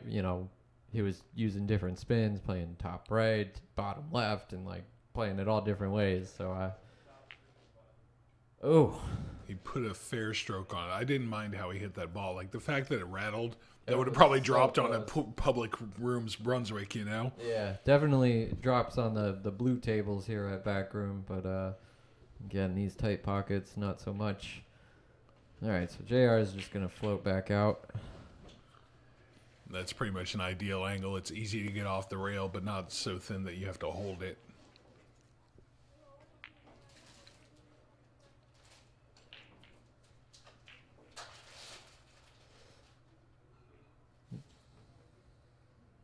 Punch out to the rail. Yep. Unfortunate to catch the 9, but he's just going to fire this. Oh, he's got to use the bridge. Yeah, and it's a pretty thin cut. I mean, it's missable. Definitely. I'm 0% Anything is shocked if he missable. makes it, though. He's been shooting pretty well. Yeah, I would not be surprised if he nails this and then perfect position on the 9. I mean, you do kind of have to worry about getting too straight on the 9 on this shot. Oh, unless you play it like that.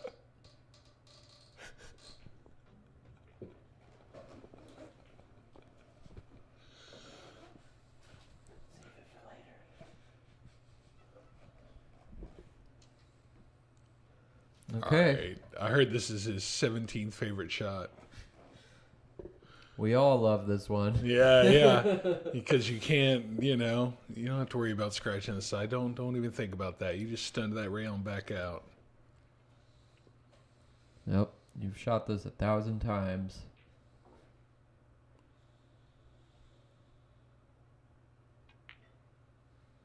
There we go. Beautiful. Little confidence booster. I'd love to see him get on the board right now. This is the time for sure.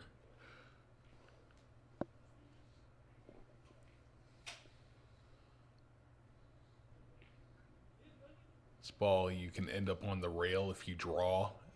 But I think on tight pockets, I don't try to avoid that necessarily. I just give it my best draw stroke and, take what I can get on the 10 without trying to pound it. Oh, wow, no, he had plenty Got some action on that. Plenty Maybe a of little too action. much. How'd he end up? Oh. Every pool player's nightmare. He's going to float to the head rail. If he has good speed, he can leave it pretty tough. He can leave something like a frozen to the head rail spot shot, which would be very challenging. That's Oh, is good he going to speed. get the rail? That's good speed. Get that rail. I don't think he did. I don't think he got it. I don't think he did. He's conceding. Yeah, he did not. Okay. It's killer if you catch that rail. That's a very tough shot. So I don't fault him for trying that from that position. He shot it well. It just very unfortunate not even half a ball, like an eighth of a ball roll on that, and it's good. Yeah, exactly. You know? So, but that's one you really wish you want to get good on the 10 there. I mean, 7-0. So as I mentioned before, the way I think about these is three matches, 3 races to 7, and JR just got the first one. So JR's walking into the middle of the match, and Chris is just getting started. So not over yet, but Chris is going to have to put in some work from here on out.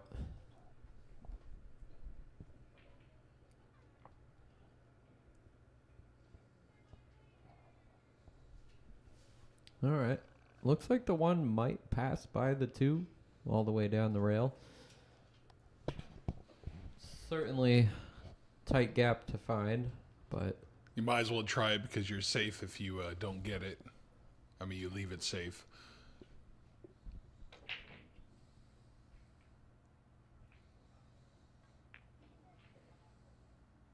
yep.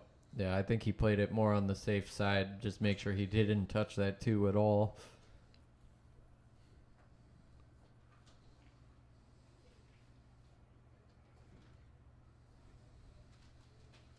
Now, is he going to rail first this, I'd imagine?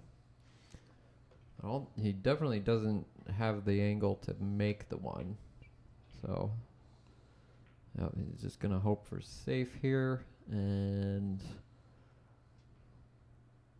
gave JR a pretty nice shot. It's going to take some work to move the rock over for the 2 ball.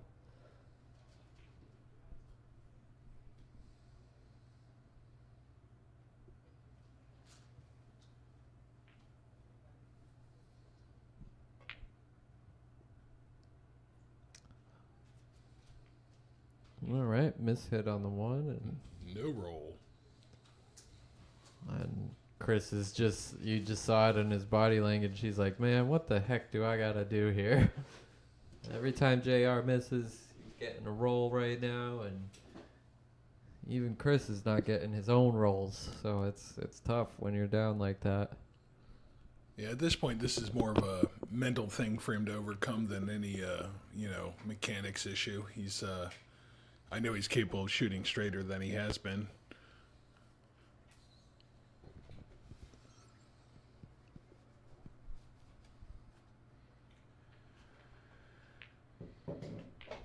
Oh, 2 back-to-back misses from JR. This leave is a little touchy. You can draw it with low left and come north of the 5, but then if you overcook it a little bit, you end up frozen to the head rail. And, of course, if you undercook it, you can scratch. So it's kind of tough. Then you also got to actually make it. It's not trivial. Yeah, I mean, you could try to also play between the 5 and the 7, which I think he was trying to aim more toward, but... Well, he's got his roll finally. Hey. Partial roll, at least. I think JR's going to kick this, and probably, I would call it in the bottom right corner, but no, he's just going to go full on it and try to get safe. Leaving the 1 in the side, it looks like. We get an overhead, and yeah, that one definitely goes. Got plenty of pocket there. And now I kind of like playing the 3 into the 4, but I could also see just not and just, figuring, well, if you get good enough leave on the 3, it doesn't matter that the 4 is right there. He won't bump it if you get below the 3. First, you got to draw above, which is challenging. Okay, he's going to have to duck here. No way this 2-ball goes. I mean, yeah, you could maybe do a bank combo and get the 3 in the side, but that's not something you play in these matches. That duck is okay. I felt like he could have locked it on the back of the 7 by ducking the other direction with like a slight stun shot and just sliding the cue ball sideways so that it freezes on the back of the 7. Yeah. Here, JR might have he's going to call either the 2 or the 3. I think he called the 3. Yeah, he's going to play a combo, bank combo, 2 into the 3. His last awkward kick like this, he drilled it, so... Whew. Or was he actually trying the 2? I don't think so. But I don't think so, but yeah, he gave it a pretty sporty effort either way. That was really close for the 2 going. Like, I didn't know it had that much room. All right, Chris, got a ball in hand here. Everything's got a pocket. I think the hardest thing is the 3 to 4. Hoven Villa-Roman asks, how do you line up for the challenge? Hoven, you got to talk to Mr. David Mudre. Get yourself on the list. If there's anybody in particular you're thinking of challenging and they've already agreed to it, that's the best case scenario. You just tell David, hey, we got this challenge match, and he'll get you guys scheduled. Not sure how far out there are matches scheduled at the moment, but I know the next one is Adrian and John playing here at the BAK Room. Is that right? No? Okay, never mind. Scratch that. The next one is something else, which David will tell you about right now. Yeah, we're looking for a busy first couple months of the 2026 season for the DMV 10 Ball Challenge Series. We've already got matches scheduled up through February 1st. We've got 3 matches, and February 1st being the 3rd one. So it's really exciting. The first one's not going to be at BAK Room. The first one's going to be actually back at On Cue, where we had the initial 10 Ball Challenge Series match. We're getting a rematch of Omar Abbasi and Reggie Jackson.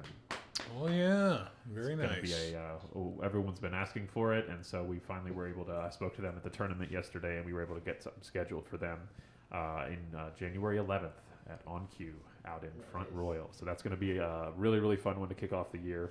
And then after that, later in the month, I can't announce who's next, but we will have one other match later in the month. And then on February 1st, we have another match that's already scheduled as well. Give me 1 second here. We got Chris bearing down on this 4. This thin cut into the corner here. Oh no, playing the Ducking, yep. call Just the playing. side. How's the speed there? He's jumping. Yeah, I definitely think he's gonna take to the air.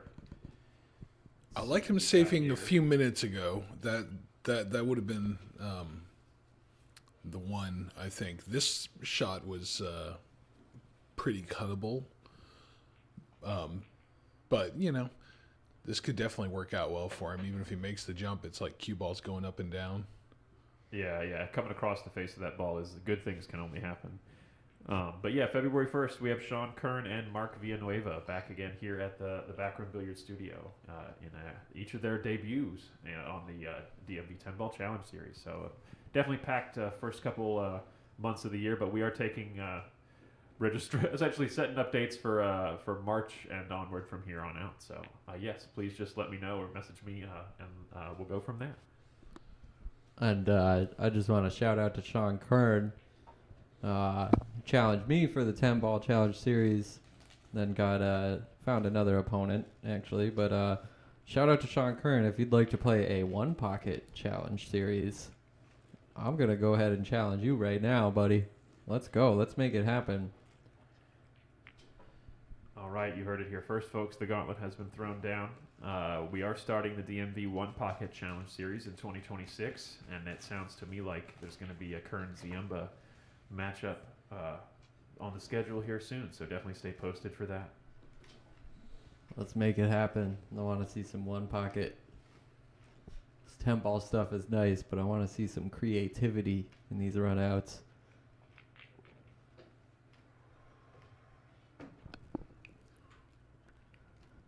I definitely see a little fear in Chris's stroke, like he's clearly worried about, well, I don't want to scratch to the side, but I kind of would like to get above it for the right angle, but then he decelerates and gets below it, and now he's got to go up and down. It's like that kind of indecision that comes from having no real confidence. He hit that one good. Yeah, he smacked that one in really nice. nice. Right there. I don't even know if he wanted that 2-rail route, because the way he hit it, it was like so tight to the corner. No, I think he was trying to go the bottom rail first, 2 rails out. But ended up hitting the long rail first. But this is just what he needs, you know. It's a nice angle. It'll float to the right. If he puts some right spin on it, he'll float to the right of the 10 pretty naturally, I think. Oh, caught it a little light. Yeah. Didn't want to catch the 10. I hate to be pointing this out, but he is decelerating.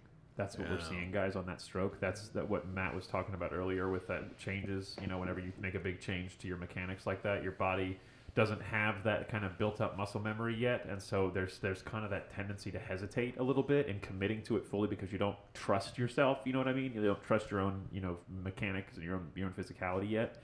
So I think he's definitely out there fighting that every moment right now because he played immaculate pool the other day at practice when we were on this table on Thursday for like 3 or 4 hours. He was just stroking the ball smooth and clean and spinning the ball around the table, and everything was looking really nice, and he played really decently yesterday in the tournament. His mental game is definitely vast improved, but he's out there battling right now. He's struggling with both the tightness of this table and, like I said, these kind of mental challenges with these mechanics changes, but we'll see if he can close this rack out from here.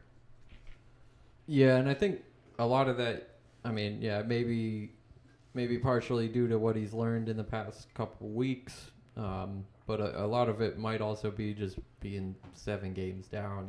It's hard to get your mental state out of that. You don't want to overhit anything, so you're kind of pulling back a little bit, and then you're focusing too much on how you need to hit the ball, and you're not just hitting the ball. Look at the nice stroke he put on that. Meanwhile, that was pretty clutch. Yeah, and, another replay of that. Yeah, there's a nice angle on the 8-2. He can just smooth it in with top. No special anything needed, I don't think. Just smooth this ball in, make it, and the 10 is yours. Let's go. We're going to see him get on the board. Hardest game to get. I can't even jinx him out of this. And the last game. Yeah. So better believe the dam is opening. We got our first win for Mr. VonEsch. All right. There we go. Finally get to take a look at his break, too. We have not seen yet. Gotta imagine if he can start to control the tables and not just respond to what JR is leaving him, he may get some rolls going for him. Yeah, absolutely. He and I spent a decent chunk of the first the hour when we practiced on Thursday, specifically just working on his 10-ball break and kind of getting him comfortable with something that was repeatable as opposed to just going by kind of the feel of what it was before. I kind of gave him some instruction as to how I like to do it, and just in just a way that's going to be consistent and repeatable for him. So we'll see how he snaps this first one. He's choosing the traditional break spot. And we're looking to see the 6. Should pop this cue ball a little bit and squat it. What a beautiful pop and squat there. Just barely didn't get enough onto the into the pile to get those second row balls in. If he hits it a little bit firmer, I think he'll be able to make those balls on the side. Yeah, but the key thing is he hasn't really left a shot for JR on the 1 here. So gotta imagine JR is going to be reaching in his back pocket for a safety. Oh, no, he called the 1. He's going. I think it's a 2-way because the 3 is unmakeable. There's no run out from here.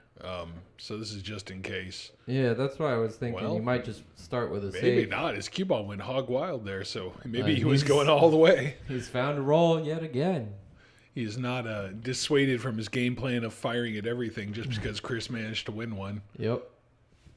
He's gonna keep the pressure on. Chris gonna try one rail at this. Is he aimed low? No, he's all right. He okay. caught a piece of it. He's gonna get a roll here. Nice. Nice roll. Gonna be a tough look at this 1 ball. Might have a piece of it, but I don't think you want to be trying to thin that. It's too sketchy with the corner pocket looming right there. Looks like he's kicking. Yeah. He is. He got to stick a little, which was quite nice because there is traffic down there, and he's going to make use of that. Pretty well struck ball there. Got to think Chris is going for the jump, or maybe not. No, he's thinking about kicking. Yeah, he's a little reluctant from close range, I think. Yeah, that's a tough one. Yeah. But if we go by the Mudre rule of thumb, you don't even need to take the back piece off there. His rule of thumb is 4 fingers. Just shoot it regular. Shoot it like you would any other jump shot. Less than 4 fingers, take that back piece off and use the dart method. Well, JR is, I like how methodically he's looking at the table and planning out the run a little bit. He's got to deal with the 3, and he's kind of figuring out if, I mean, to me, it looks like he could be thrown into the pocket by the 7. So if you were kind of to the left of the 3 from our perspective, that would help you throw the ball Oh, I see what you're saying. forward, Yeah. because just from collision-induced throw. Whereas if you were like directly straight on the 3, then maybe you got to spin it towards that pocket. I don't know. It may just be The either other one. thing which you kind of have to think about here is that magic rack is sitting right there, and these are the Feder Gorst magic racks, which are actually a little bit thicker than your traditional magic rack, so any kind of slow rolling speed over them will cause the cue ball to deviate slightly. Well, I'm going to say he did not slow roll that one. Oh, that is that's just harsh. a brutal roll. Oof. You can see Chris is smiling. He's like, He's laughing, God, yeah. He's been what do cursed. I gotta do? Not only that, the kicking lane is cut off. He's looking at the jump cue. JR is definitely getting more rolls than a bread truck right now. Yeah, right. It's a bakery. He is. I said he has a side business operating a bakery with all these rolls that he's getting. This is wild. He had to have brought them with him because we didn't have them here when he arrived. This is definitely a close jump for Mr. VonEsch, but absolutely doable. I've seen him do it before. Let's see if he can do it again. And you can see he's using the dart method there because it's. Ooh! Very sporty What a effort. great attempt. What a great attempt. And he's going to get his own, I think, roll. And the 3 is still tough. Yeah, I think you can see part of the 2 for sure. Yeah, he got over it with the ball, but his stick hit the 7, and he was telling JR that it wasn't a foul of the cue ball there. It was just him moving the 7 after he got the cue ball up and over. For anyone watching who didn't know kind of what happened there, he was able to clear the ball, but his stick hit the object ball. And thankfully, because we're just doing cue ball fouls only, that would not be a foul in that case.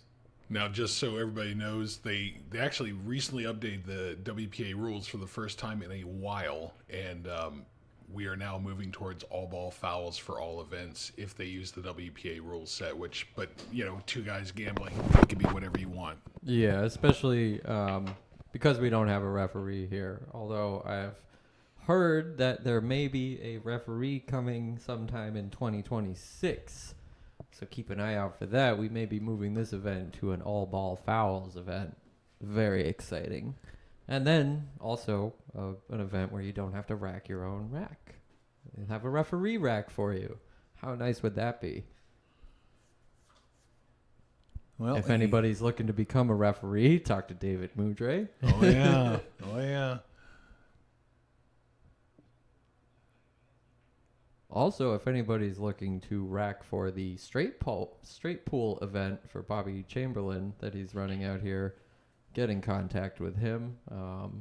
I know he's got a big list of people that are coming for a straight pool event, and he does not want to be racking all of the balls. So we'll put some feelers out there, see if anybody's interested. Yeah, for any who are unaware, Bobby was there when Jason Shaw ran the world record. So this is... racked all the balls for Jason. Yeah, racked all the balls. So this straight pool thing is a big deal. What was it, 54, 57 racks, something like that? 831, 832 balls, yeah. Yeah. Which is just such an obscene number. He ran his own Fargo. Yeah, you're good when you can run your Fargo in straight pool. 59 racks. Wow. Yeah, that's incredible. Unreal. Chris still again. Yeah. Hey, he looks like he's in good spirits at least. That's what you want to see. That's what you need to get out of this hole that you're in. You need to stay positive, even if the rolls aren't going his way. You just got to bear down, take what the table gives you, and play your game. Just have fun with it.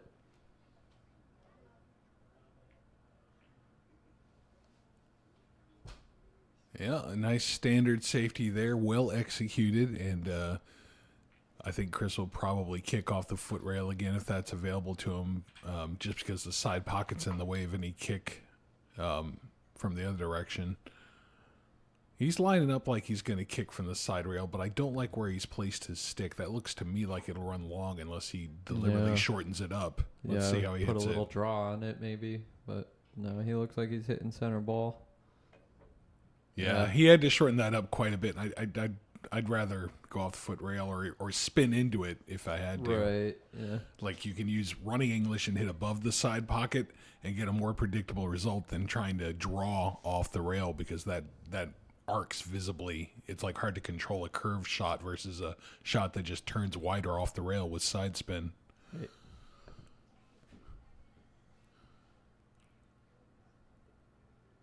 All right, not much to navigate here other than this shot. Just as you said that, you almost made him get hooked, but yeah, he's fine. A little long, but he shoots straight.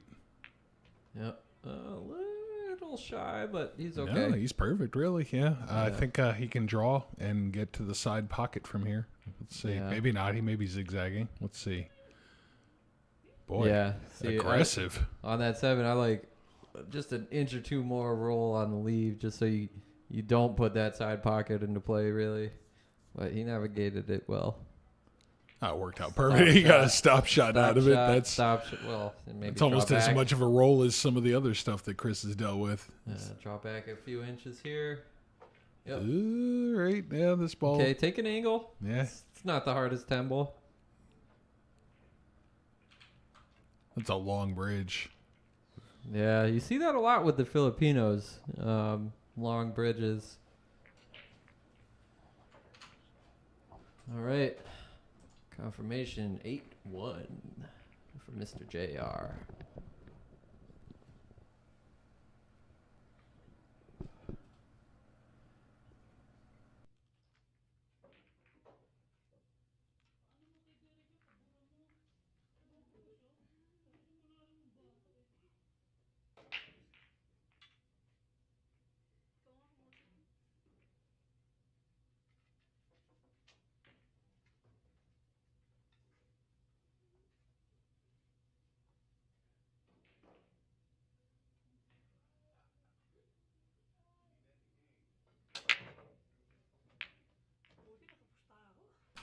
All right, a solid break for Mr. JR, making both balls in the side pocket.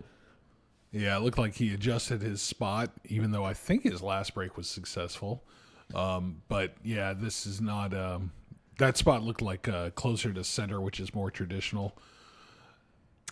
Not a good option here, but might call the 2, bank the 1 into the 2. I mean, he's still up 7 games, you know. Nope, he's going to duck here. Nice control, good angle on the 1. Oof, yeah. Yeah, I'm sure he didn't mean to zigzag that delicately, but as it was played, he definitely meant to separate it and leave the 1 in the middle of the head rail. And that's if you get the 1 there. Got the 1 right on the mark. Making Chris kick at this. The 2 ball might be in the way a little bit. Yeah, he could run long if he's not careful. But yeah, no, Nice. that's good. Kick and stick. Fluke the 1, and JR is going to take this. Dang. Yeah, the only saving grace is that JR has to worry a little bit about traffic, so he may just opt to float straight down and straight up again through the gap between the 6 and the 10. Yeah. And then play the 3 into the far corner. Oh, he goes he's the taking other a more direction, congested route. He is, so He's there feeling was. it. Bump that 5 a little closer just to make it easier for later. Yeah, And that worked out perfect. It didn't have to, but it did. just stun through on this 3 ball, and perfect for the 4. Maybe a little straight, but Yeah, I'd say forward 3 rails on this, but he's going to pound out of there, which Pound doesn't out with, get there. oof. Yeah, Okay, he was too he's flat. kicking at this. Yeah, kicking here makes sense. You can hit it 1 or 2 rails and still pocket it. Yeah, it doesn't offer great natural position on the 6 unless you really get into it and go below. Like there he goes. And look at how He nice gets a that roll off the works. 10. Wow. A little hand wave to Chris there. I mean, you can't really apologize though, because I mean, hit it he good. deliberately kicked 2 rails to pocket a ball and he made it. So I Yeah, mean, that's pretty he- skillful. That's not a hanger. Ooh, he let up on that and overcut it just a slight bit. All right, thin cut for Chris here. This is a shot that Jeremy Jones was working with us on. And you just stroke this ball. You just stroke right through it, and you get a lot of motion into the 6, and the pocket actually opens up when you just hit it easy and stroke it.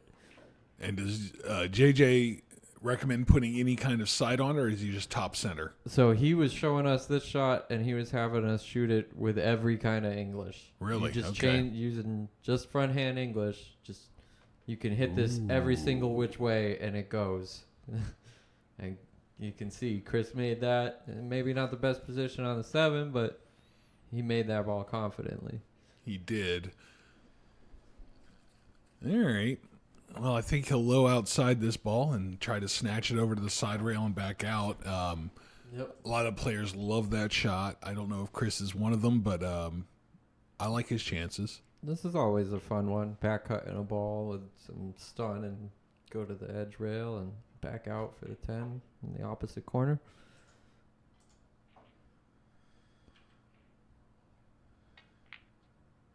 He tried.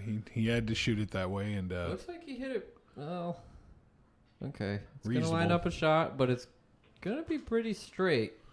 Might have some angle to work with here, but yeah, I think he's fine to go up and down 1 rail. But being on the rail, it's a not little a bit hanger. weird, yeah. See how he hits this. All Yeah, right. so you get that extra speed. Chris is gonna like it. Chris is going to love this. Yeah. An opportunity. Definitely popped out of his chair with a little bit more excitement than we've seen as of late. He was definitely eager to get to the table on this one. Gonna like bringing that lead from 7 down to 6, which would put it more in the realm of feeling doable, at least if we're going by the history of the 10-ball challenge series. But I don't think anyone's come back from more than 6 to then bring it even. But if Chris does it, he'll be the first. And with that, he takes it and makes it 8-2. Yeah. And that was you, David, that had that biggest comeback so far, right? Yeah, that's correct. That was me against Mr. Oliveris. He had taken a 14-8 lead at the break, and I came back and made it 15-15, and then we alternated back and forth until the end, pretty much. I was in the booth for that. That was a fun match to watch. Don't forget the score there. Oh, it just didn't update yet. Okay.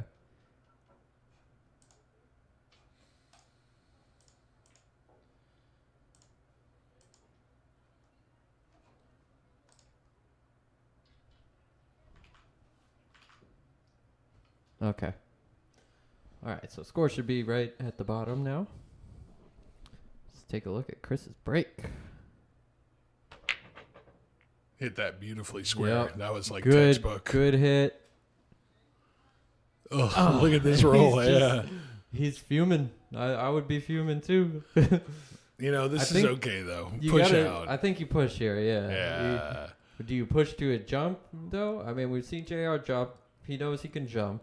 So, like, I don't want to leave him an easy kick. I definitely don't want to let JR see the ball if I'm Chris right now. I would let him see the ball. Knowing that he likes to shoot, I would push to the hardest shot possible and let him fire at it. That's that's a good mentality. Maybe freeze it to this like top left corner near the chalk. That's a very awkward shot if you're laying on the side rail and the scratch is automatic in the side.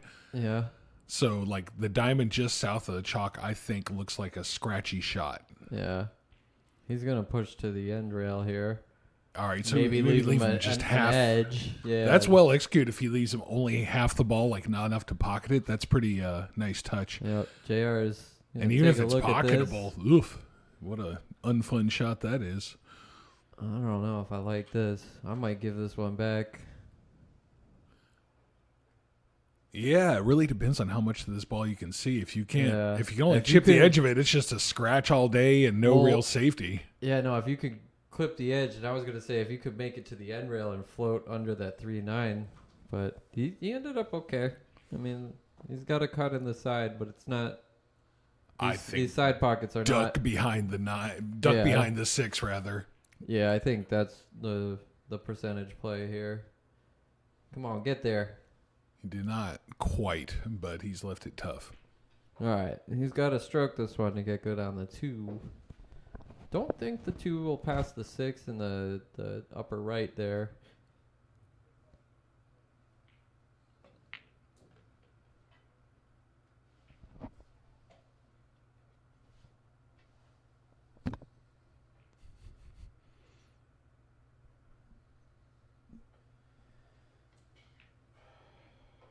Ooh, uncharacteristic miss. Yeah. Mr. JR. That was kind of shocking, actually. All right, he can rail first this one. It's lays really natural to spin out 2 more rails for the leave, too. Yeah, it's kind of thin, though. You really have to kind of thin the 2 going into it, which makes it missable, but he navigates it pretty well. How's the 5? How's the 5? He's alive. He's alive. Okay. Can probably scoot around the 6, too. Come right back toward the 5. Yeah, It's just a little bit of navigation. I don't know if the angle plays right, but yeah, you need a little bit of stun or some draw might be able to navigate it. Right. It'd be nice if he could just roll it naturally, but it may be that it doesn't quite go with just top right. You got to hit like a rolling middle right. Okay, he looks like he's hitting high right.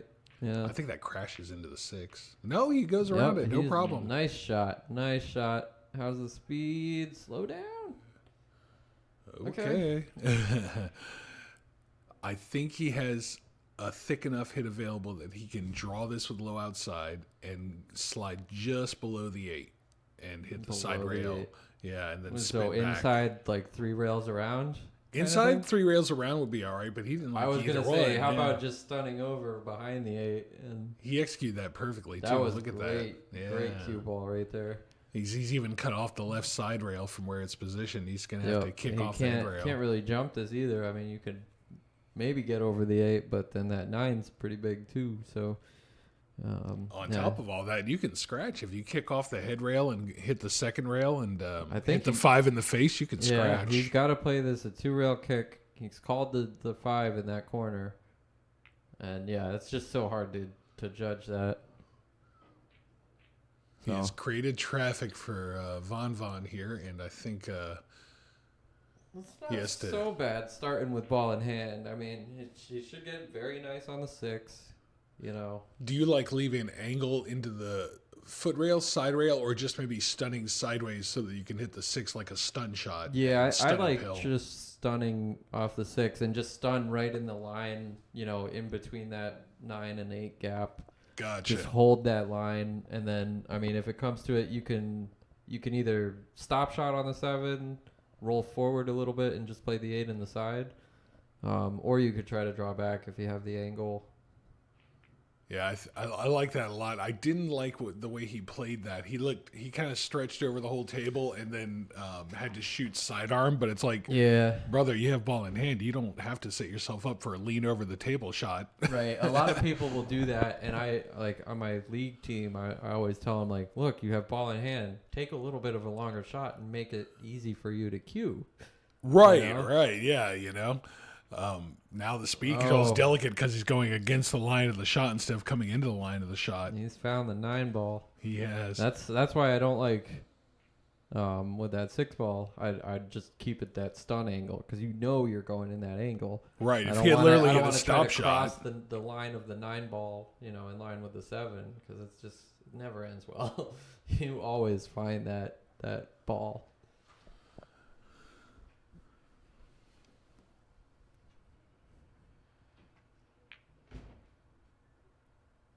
Okay, looks like he kind of let up on that a little bit.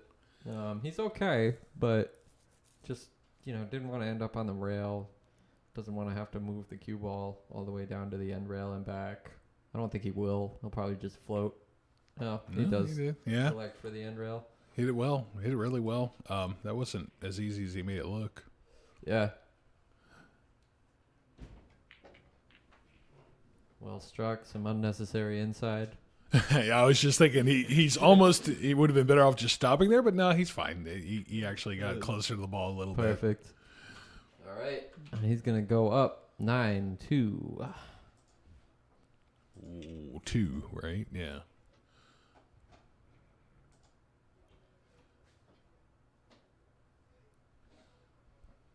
All right, Chris going to be kind of beating himself up a little bit after letting that one go. Just unfortunate to get hooked behind that 9. But that's probably maybe one of the few shot selection errors he's had is like just the path of the cue ball on that shot, which, I mean, we couldn't really tell from the booth, but maybe he had to go that angle. Yeah, I'd say the error happened earlier. His choice on the ball in hand shot, forced him into an angle where he had to play with good speed control. Yeah, true. Touche. Thanks for pointing that out. All right. So JR's made a ball here. What is it? The 9 he made? Yeah. And I can see him maybe crossing this, but I can also see him pushing. He pushed. Okay. He's right up on the push. He says, "You want this combo? Because I'm gonna drain it." With the 2 and the 3 where they are, though, I mean, like. Yeah, I would definitely not shooting at it. I can see him trying to get behind the wall of balls to our left. It's a little touchy. Yeah, I was going to say, that's the I idea. have a feeling he's ducking here. That's the line he wanted more or less, and so he didn't quite get behind him, but I like the plan. Yeah, now he's going to leave JR. JR's cutting this. He's just going to float it, cue ball, natural safe if you miss, and hang the ball. Oh. Doesn't quite find a safe, but that's okay. Chris is going to have to contend with this 4 ball here on the bottom rail. Not sure touchy. He can avoid it. Yeah, I think you can draw and avoid it, but you got to worry about the scratch. It's like a touchy speed. Let's see how he hits it. You got to hit this pure. Oof. He hammered it. He really hammered it. Find the side. It found the side pocket. Well, he's at least maybe made the 3 funny. So. Yep. Gotta be specific. Getting down for that 3. We haven't seen any attempts at a 3 foul yet, but I don't think we're gonna on this rack for sure because it's pretty wide open. But I think he wanted to leave an angle for like a zigzag type path, and now he's a little straight for that. So yeah, this is a little kind of has weird. to punch this if he really wants to get the cue ball out. Yeah. Oh, he got a lot of action on that. He did. He hit that really nice. Yeah. He's got a very nice, like, compact, powerful stroke because he's a few times been able to move the cue ball without seemingly any effort.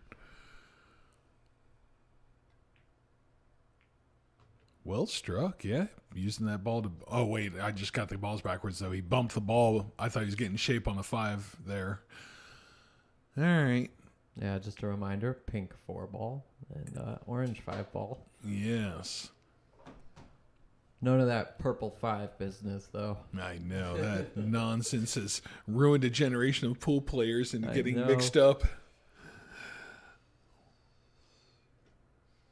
Well, we'll see the jump cue come out, and it's not one that he needs to dart stroke. I think he can just shoot this pretty natural. Going by the Mudre method, this clears the 4-finger rule.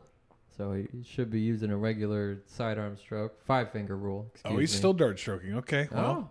Maybe he likes the dart stroke. Again, I'm not as familiar with Chris's game than these 2 other gentlemen in the booth are. Based off that laugh Chris just gave, I believe he just hopped over the 4 ball. I think he hopped over the edge of it. I had the side camera angle going for that, so I couldn't really tell. But from the way that it bounced and the way he laughed, I think he got on the right line, but it just hopped a little bit too much, which is my one worry about him going to the dart for that. Because usually when you dart stroke it, you get a little bit more elevation, which means the ball tends to bounce a little bit more. So if you're for double jumping, it's great. Or if you need to land right on a ball short with the initial jump, it's fine. But when you get out to those medium distance ones, JR just rushed his pre-shot a little bit there. When you get out to those medium distance jump shots, the dart can kind of betray you because those extra little bounces you get from the initial extra height off the beginning can make it offline, or you jump over the ball entirely. So like in that case, I actually like leaving the back of the cue on, like you said, and trying to land at the 6. You know what I mean? With the that's what I'm saying, or on it with that full cue, because then you avoid any of that nonsense from the bouncing ball. Yeah, well said. All right, Chris got a nice chance here to pull back another game. All right. There we go. Nice and conservative on the leave. He may have to pound this a little bit to move sideways if that's his plan. I think you just roll this forward. You get a little close to the 8, but you do get a lot more close. Makes the pocket a lot bigger, right? When you play that 7 with slow speed. True. You could see he bobbled it, but it still dropped. Correct. And now he's close to his work, but that's sometimes where you want to be. Probably going to stun out and go above the 10. Yep. Don't find that side pocket. Oof. Don't find that side pocket. He's kicking himself a little bit. That is brutal. He's laughing, but he's having a good time. But I'm sure inside he's that salty. one hurts. that definitely hurts. Yeah. And so JR finds himself up 8 racks, 10-2 right now. And we got our first double digit. Yeah, that scratch in the side is kind of almost why I was worried about punching. You know what I mean? Just because of the slipperiness of this cloth, trying to punch to get to the other side instead of just slowing that cue down, like getting your bridge a little bit closer and just slowing it with a little bit of follow to try to stay on the short side position. Play a little bit longer shot overall, but a little bit easier shot because you're not going towards the pocket, you're going towards the rail. Yeah, I agree with that. JR is going to find the cue ball in the hole. Made, what was it? The 9 ball again on the break. 3 balls tied up. It's going to be a little tricky to navigate, but the 2 and the 3 are pretty close. You might be able to find a breakout angle with this ball in hand here. if I were to get a little cute, he might have the angle to play the 1 off the 3. That I was just looking at the overhead view just for that reason. I think that's the shot here if you really want to go for it. Well, he's going to play the 1 in the side. If he gets like a cut on the 2 into the corner, he'll naturally head towards the 3. So maybe he'll plan on that. That's what I think he wanted. A little too straight on the 2 for that now, I think. Yeah, that's... but you could also just take a stop shot here and bank the 3. It's not a crazy bank. Yeah, no, I suppose. I don't think it's what he wanted. I think he wanted to break definitely. out. You never played. He's loading up. He tried to frame. Oh, he did have enough to break he did frame it. Nice. Good. Okay. Good eye. All right, a little more cut angle than you'd want, but you're happy to have a shot on the 3 after that one.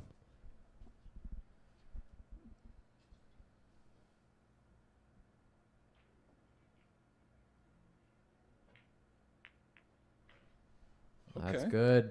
That's good. Stars are starting to align. If he is straight on this, what do you think? Do you think he'll draw back here? I mean, I think he has the angle to go off the rail, but yeah, he had a little bit to just spin it to get out to the middle of the table here.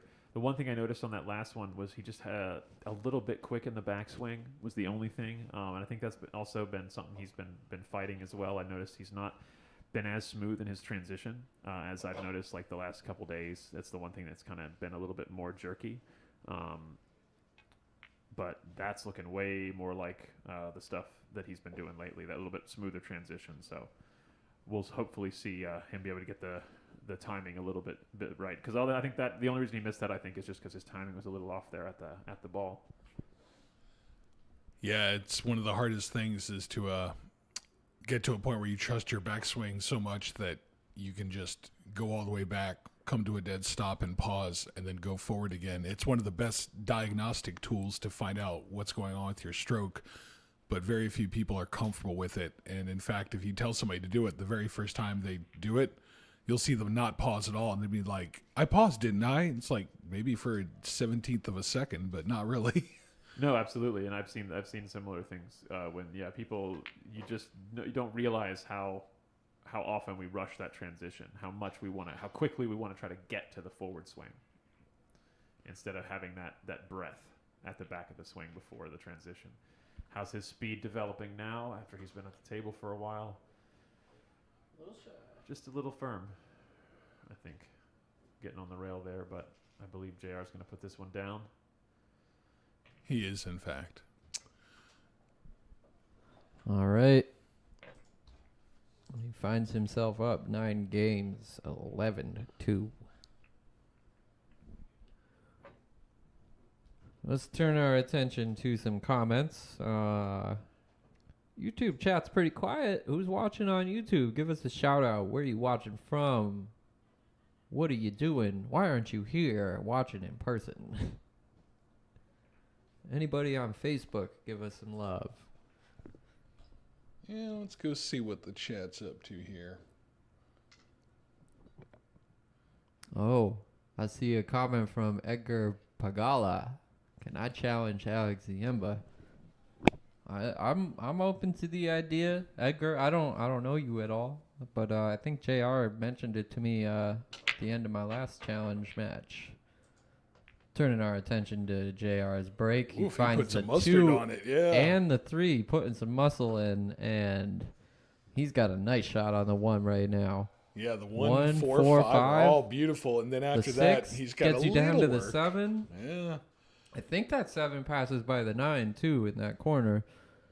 If Plus, not, I think it also goes in the other corner. So he's got options here. the only thing that could really go wrong is leaving too much of a back cut on this 5. But if he leaves like a mild back cut or the other angle to the head rail, he's fine. But yeah, as I was saying, Edgar, I am open to a challenge series match. I'm hoping for my next match to be a 1-pocket match. So if you're interested in playing 1-pocket, absolutely. 10-ball, sure, I'm open to it. But let's figure out a date that works. Isn't that the guy you were just talking a lot of trash about earlier? You're saying his game was garbage, that you really felt like you could hose him? Is that the one? Or was that a different guy? I talk trash about many people's games, my friend, but... oh, yeah. That might have been the other Edgar. My bad. Unfortunately, I do not know Mr. Pagala.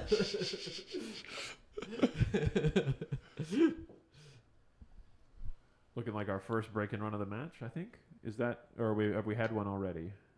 No, you're right. That may well be the first one. This might be it. Well, you put the Mongolian Death Jinx on it now. It's not going to happen.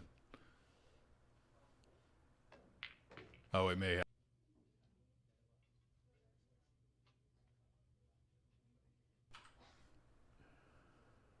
We do have Mongolian people watching. Oh, you know what?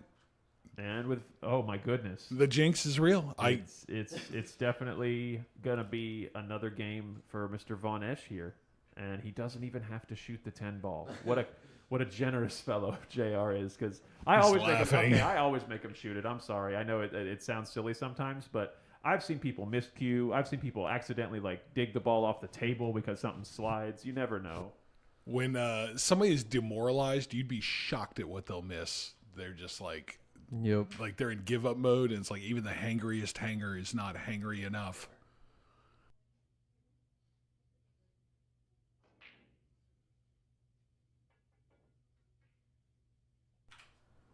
And just turn in some comments. Guy has chimed in the chat. Guy is up for some one pocket with me. Guy, I'm gonna have to think about that one. It's why would I agree to that? As he asks why Chris agreed to this match.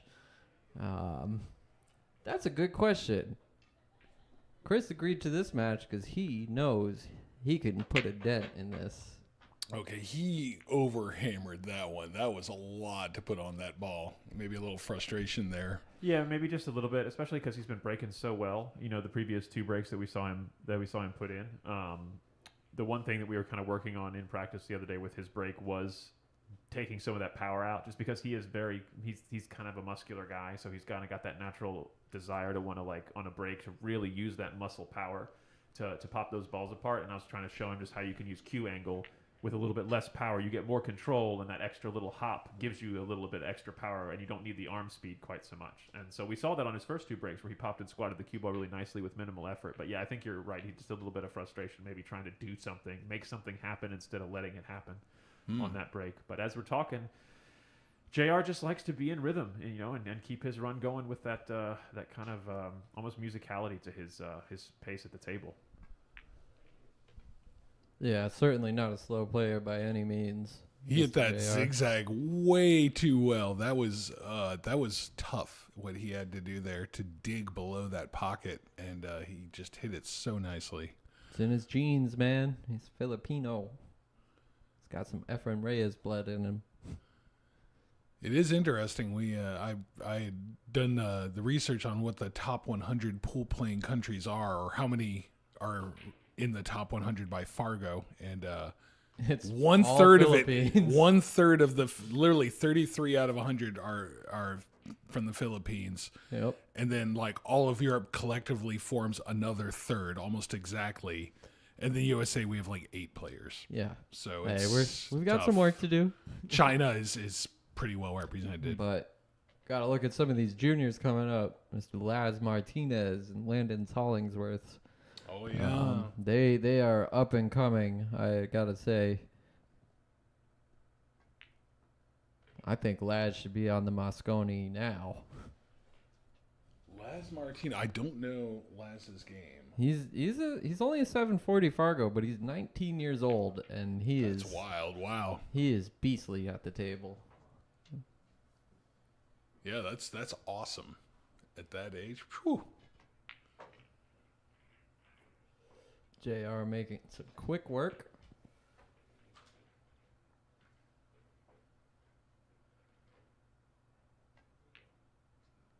Oh, another one. Is he getting the yips a little bit? That pocket causing some trouble for him. Yeah, he And might just get like in his head a that. little bit, you know? And that's one thing about having that quick pace at the table. The only issue with having that kind of more rhythmic and kind of flowy pace is, and I'm saying this as a former first violinist from the orchestra, is that sometimes you get that pace and you can start to rush yourself, and then you end up getting towards the end of the rack and you're going way faster. And while I'm talking, yet again, we've had an uncharacteristic miss from Mr. VonEsch there on that straight in 10 ball. But JR doesn't have anything easy here. He's trying to bank this ball, I think. Maybe leave it up table and safe. Yeah, maybe split the balls and then have them each end up on the short rails from here. Definitely hung that out a little bit more than he wanted. I think that Chris might even be able to slice that. It's far enough from the short rail. Yeah, if the angle is there at all to try a bank, I probably would have to say go for it and try to leave it safe if you miss, rather than go all out on the safety when you can win the game. Yeah, I'm cutting this ball 100%.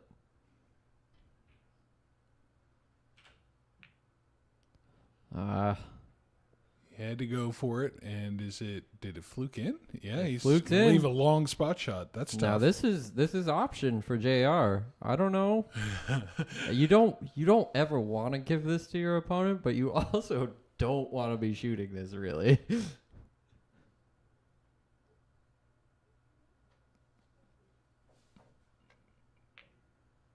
That same pocket he just missed.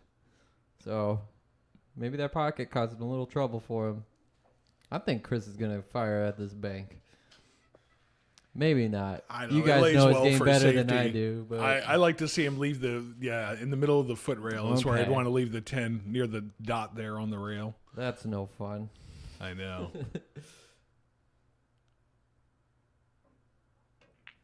Oh, he did fire at it. He's not going to like this result. No, yeah, that's why you don't fire at that one. I think there's Yeah, no good it's- safe outcome if you miss. It's always going to be selling out. But as far as that one goes, I 100% like the bank more than the cut right there.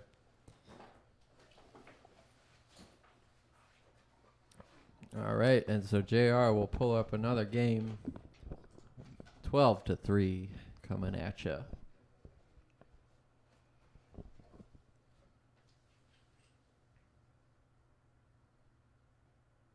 Do they have a mandatory break? There is no mandatory set break. They are allowed to take a break whenever they want. Usually in the 10 ball challenge series here, we like to do it at about what would be halfway through the match. So say both players get to 10, maybe it's 14-8, or maybe it's, Something that other- totals 25-ish. Yeah, somewhere around 20, 21 racks is about halfway.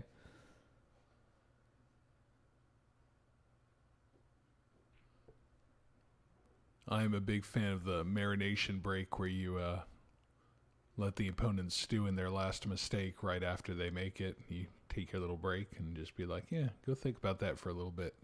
Yeah, that's a good one.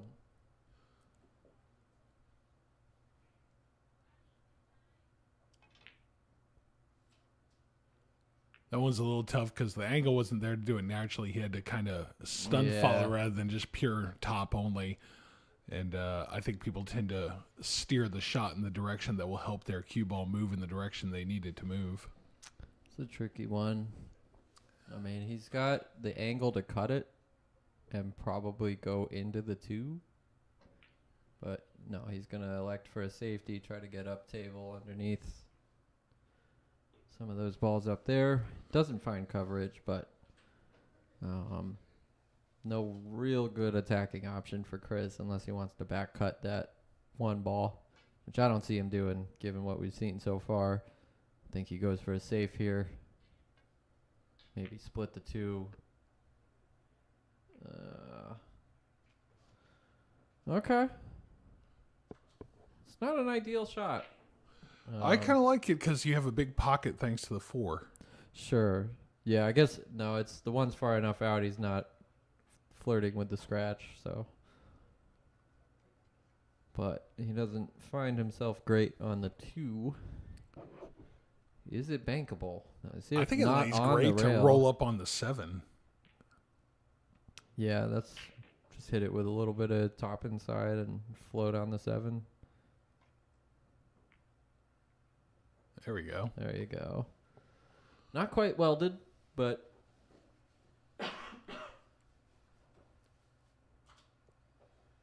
he's going to quickly call this. Excuse me. Call this cross side. Doesn't find the pocket, but not much of a potting angle. He's made the 8-9 real squirrely.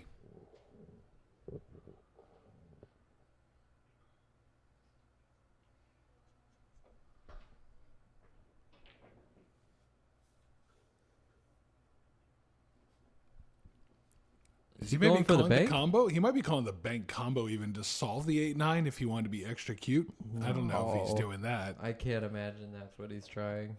No, he just went just straight for clean the bank bank. yeah. Wow, he did pure. Okay. So he's going to navigate his way through the next few balls, and then we'll see what he does with the 8-9. Because, yeah, you definitely don't want to be shooting that. Little quick on that unfortunate. swing. Yeah. That Getting a kind little of too two-stroked excited. that with the bridge. I don't like two-stroking anything. They're touchy. This is a good Now with opportunity ball to in break hand, it out. yeah, with ball in hand, I think you take this breakout because that's right where the 8 is about the angle you want to play the 4 in the side, I guess. Well, maybe not, depending on if you want how you want to get on the 5. This is a mistake, I think, to not break that out. I don't know how he's going to deal with it now because the 7's way down there and there's no natural path to the 8. Yeah, unless you're gonna like bank the 8 out and try to hold the cue ball up there somehow. Doesn't really look like it sits nicely to do that. I guess hypothetically, he might have a carom off the 8 into the 9. I can't tell if there's enough gap for that to work. No. No, there's not. There's no hope of that. I don't know then. I don't know if he came up with a plan or if he's just kind of in fight or flight mode here. You can bank the 8 like you're trying to bank it full table, and you can thin the 9 into the corner pocket. It's a really hard shot. You're going to have to do it from like where the cue ball is like now to bank the 9.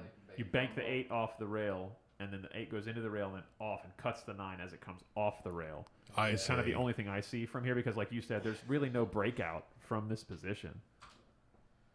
Also, not one you want to like bank on playing, you know, because the 8 coming up off the rail is going to kind of want to throw the 9 up, and it's already off the rail a little bit, so you have almost zero margin for error between the 9 and the pocket. So it's, you know, I don't think we'll see that, but I'm saving on the 7 all day until the other guy deals with it, I think. yeah, he's just going to lay up and say, hey, you want to play the 7?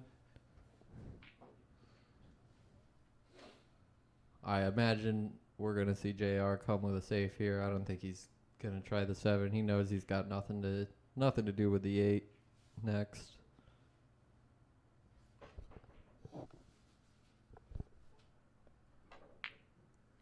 Fires at it and he went breaks the 8 out. hog wild trying the zigzag breakout. That was wild. He really went for it. I guess I can't blame him though. He's up so much. Yeah. Good opportunity here for Chris. Just got to find center. Knock it down. 8 balls close to the 9, so you don't have to do much work. And the 8 is close to the pocket as well. So just find himself anywhere. Middle of the table, perfect. Past middle, perfect. There we go. Good.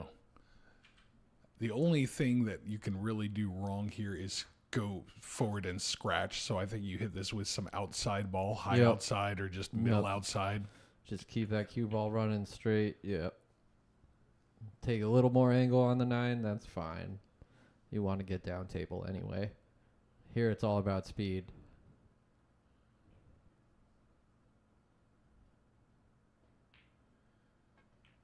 He didn't want to float it, so he pounded up Nope. and down and Up he hit and it down. really nice. Perfect position.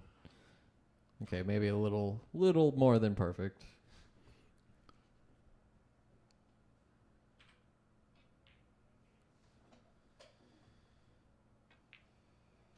Oh, man. He is not ready to make a 10 ball yet. He's not in the mental space needed to make that ball.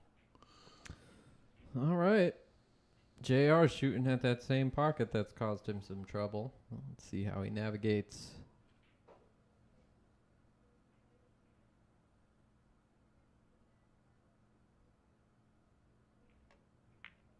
Clean as a whistle. Yeah. And he finds himself up 13-3. Again, this is a race to 21, so JR needs 8 more to win. And Chris needs a few more than that, 18 to win.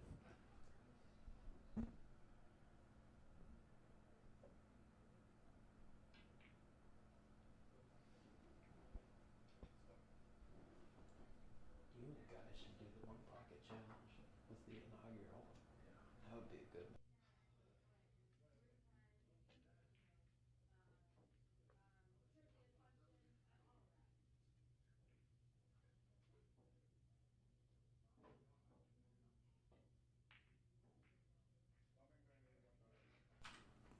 All right, JR breaking off. Didn't find the 9 ball in the side this time. Didn't get anything else. Doesn't look like it. Well, if it were Phyllis shooting, I'd say he's out from here. Oh, easy. Yeah, but this rack is not trivial with that 3 to the 4. Mm-hmm.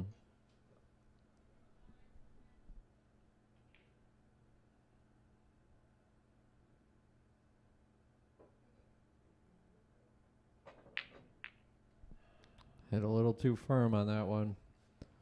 But he gets a good result.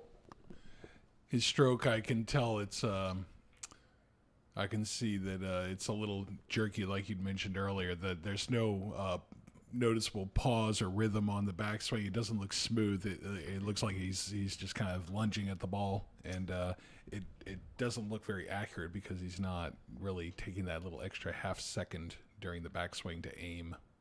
I will say one of the things that Jeremy is a big proponent of, Jeremy Jones, was there should be no pause in your backswing. And that was one thing during our lesson that we had. I was like, oh, really? Okay, because like the last 6 months of my game is I've added a pause to my backswing, and it's been working great. Well, it's a diagnostic tool. changer. Maybe it's not Right, like well, so what you shoot with the rest of your life. His argument is that pause is your stroke correcting things that you shouldn't be doing. Like maybe you pull back a little too fast, you pause to reset at your backswing, or maybe it's like you have a little hiccup in your backstroke. He's a big fan of you should just have a smooth pullback and then the follow through follows, you know.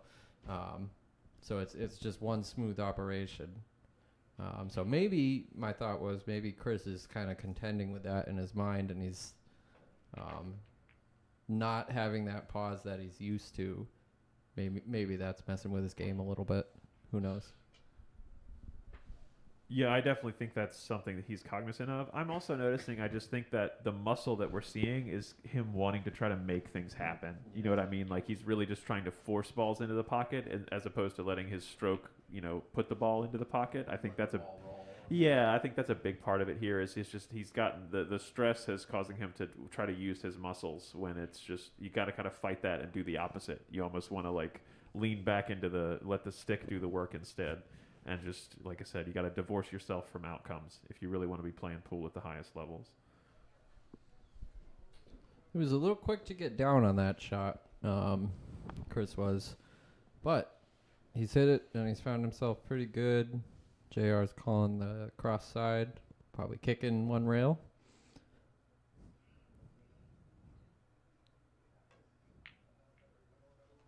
Oh, it finds its way into the corner. And that'll be an option for Chris. Gotta imagine he's taking this. Now, the combo is by far easier, but the position is a little awkward. I think the cue ball, I think the 4 has to drift south, like below the 9 and 10. And your cue ball, therefore, has to also, so you're not hooked. But then if you cut it enough to make that happen, do you still pocket the ball? I don't know. I assume you can, but It's touchy. It's a little floaty. He could hypothetically play in the corner and float it, and then he has a wall of balls to hide behind, but I don't like that. I think you shoot the ball that's makeable. He fired at it. Oof. Yep, trying to get something good to happen. Got a little too much. And that cue ball's going to find the corner. Excuse me. He really let that cue ball go. Wow, that's shocking. Yeah. I mean, that shot's already uncomfortable enough without having to elevate and smash it. I guess he was really worried about rolling forward, leaving him awkward.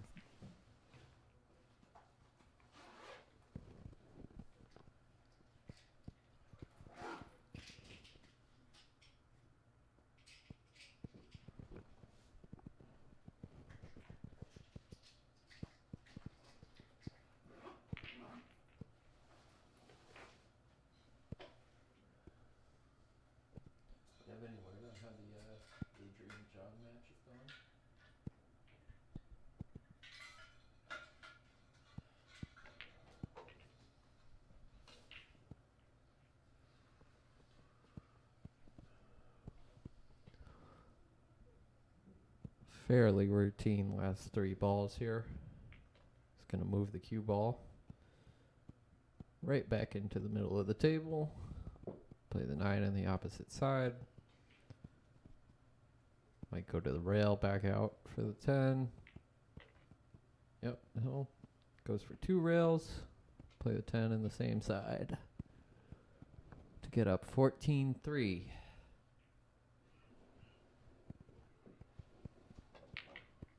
And he deposits the 10. 14-3. And then just a little news update from our sister challenge match that's going on today. John Oliveras and Adrian Vilena. I just got word that they are at 10-10. So even score over there. A little more lopsided over here. Check that one out if you got some time.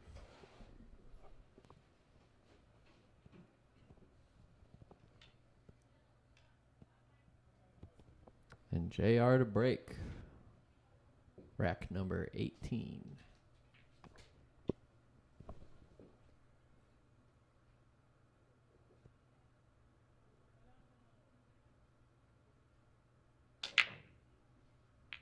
Solid hit. Yeah. 9 deposits in the side.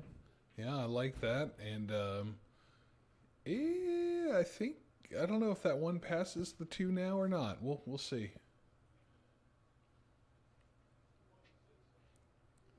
Let's take an overhead look. Looks pretty close to it. Can't really tell with the shadows there if there's a gap. Okay, it definitely could have, because he he north of there. All right. Ugh, nasty. He's got him hooked, I think. I'm not so sure. Oh, he's going for bringing the the jump jump cue. cue around just in case. Yeah. Well, If I could see even a sliver of the ball, I think I like Yep, the chances of getting safe, but he's going with the short cue. Yeah. No, it's not much of a jump, so it's like it's it pretty really makeable. doesn't have to elevate too much. Yeah, I nicely felt good about it struck. making that. All right. Looks pretty good on the 2 to get up for the 3. Just got to worry about that 5 ball. Don't want to get stuck behind that. Bless you.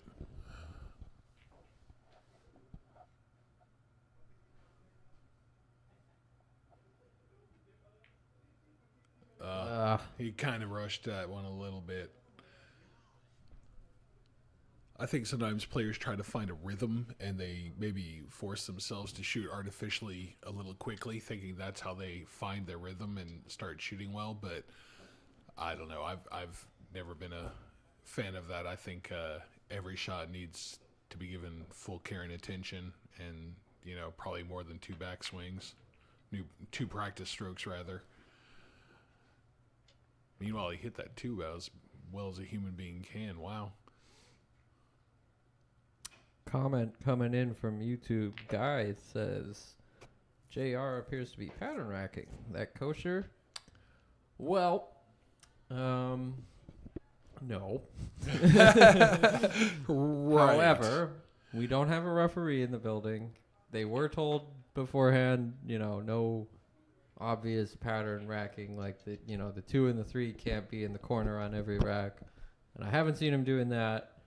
I'm guessing you're referring to the 8 and 9 being in the second row guy. I have noticed that myself. But no, we are not here to say that is or isn't pattern racking. I got to give them a little bit of the benefit of the doubt. They are playing. We are here commentating. But good eyes, guy.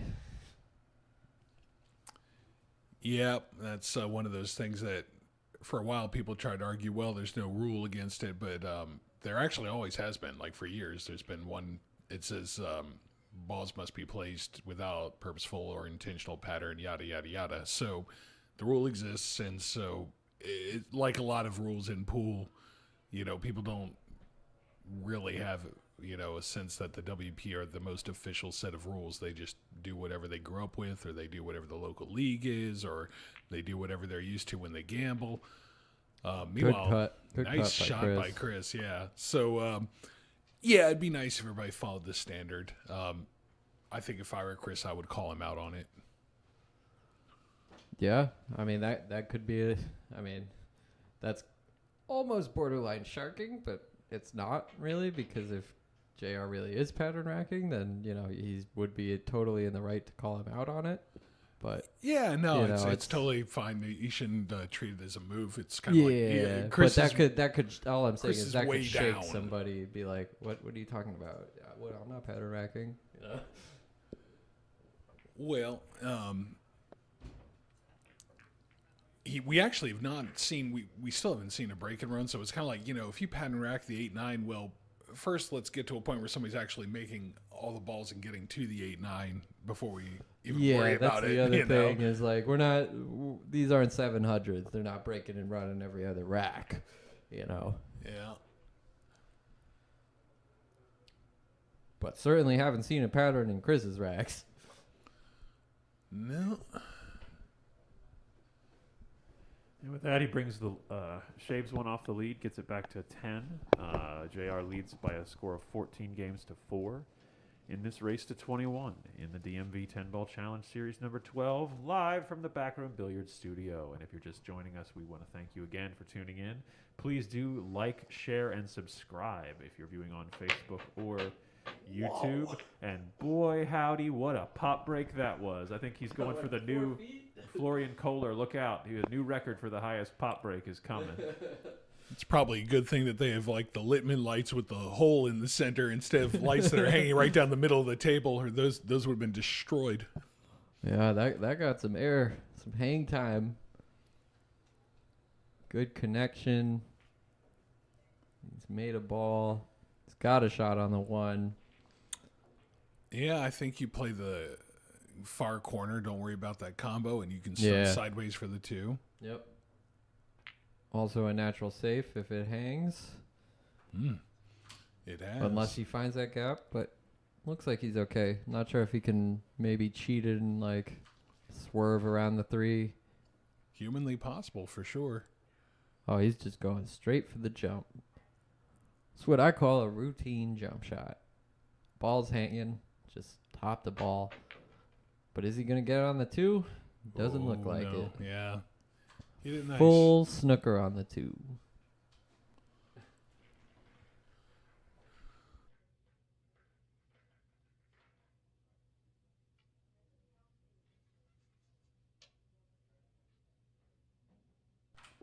I heard that about you.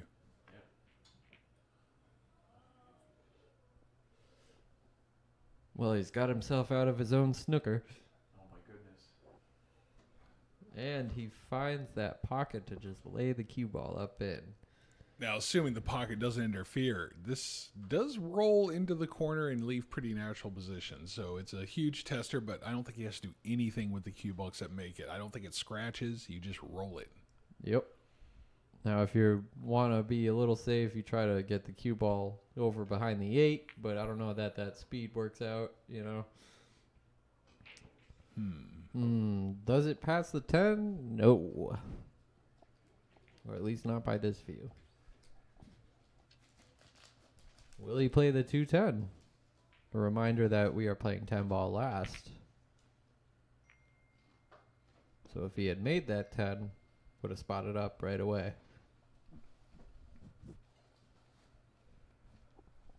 This lays great for a safety to tuck behind the 3 or the 8. Could also play a two-way here. Bank the 2 at the 9. Either call in the 9 or the 2 and lay the cue ball up behind the 3 and 8. That one was a little touchier, I think. Gonna leave JR a good pot on this 2 ball. Yep, and I think if you stun sideways, even if you leave a sharp cut on the 3 in the side, then it'll be fine. Oh, You he tried to put a hold little it. much Alright. into that stroke. Does he find the gap? Looks like the 8 ball's in the way. It does, and the rail first is really thin. So, you know, he might play it anyway, but Yeah, he's problem saying, is what? the kick is blocked by the 4. This is awkward. This is very awkward. I think he's still going to have to go rail first. Do his best aim.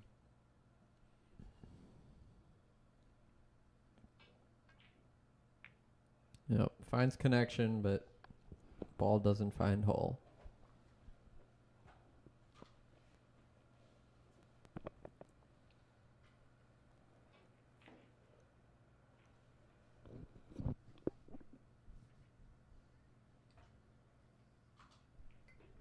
Are you going for this cut or the bank? Seems the bank.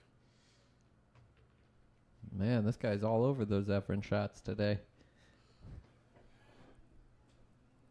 Well, this is one where Chris will have to, I think, load up with inside enough that he gets south of the 10 ball. He could float above it if he'd rather. That might be safer a little bit and just leave a longer shot. Let's see. He's overcut it. Or undercut it. Yeah, maybe the shot that I described was not realistic also, because considering he undercut and he still went an extra rail and a half.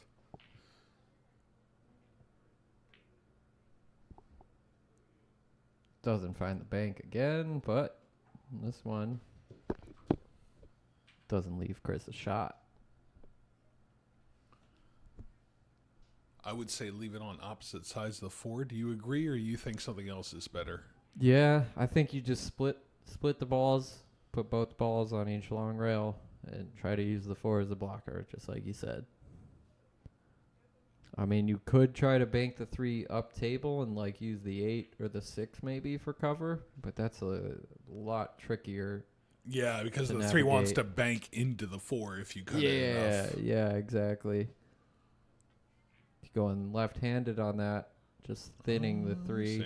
Okay. That's a good option. I mean, he made it work. In That's a good retrospect, shot. it looks great. Yeah, it came Yeah. out really well. A little touchier because you're fighting the scratch there, but he navigated it well.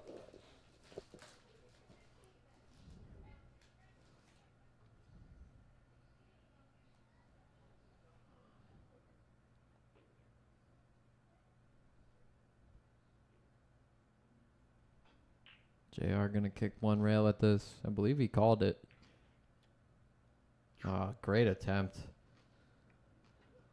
Gonna leave Chris a shot here. About as long as it gets on these 9-foot Racing tables.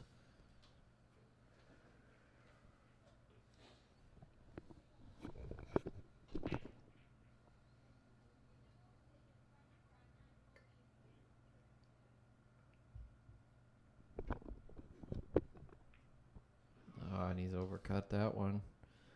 Gonna leave JR basically the same shot. Maybe a hair more difficult. Yeah, 9+ feet away. This ball can be missed. As we just saw.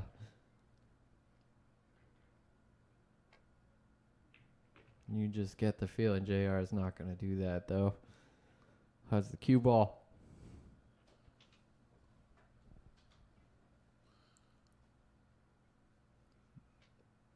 Well, in the past, he's kind of been firing at balls, so he might just shoot the bank. It's fairly straight The bank in. is a little tight. I mean, it goes. It looks like The eight's almost in the path. The 10's kind of in the way. He went. He goes for the all cut, out. and he's not found it. No. Can Chris just drain this ball? 5 balls sitting there. You don't need to do anything to get good on this 5. I mean, you may want an angle to get good on the 6 after, but that 5 could be made. If he just stop shots, he could make that 5.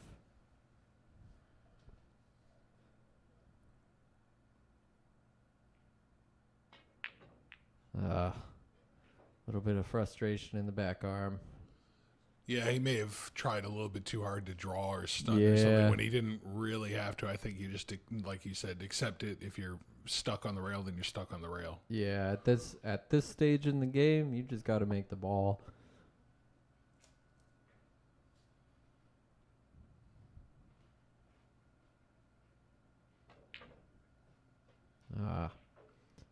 All right. Come on, Chris.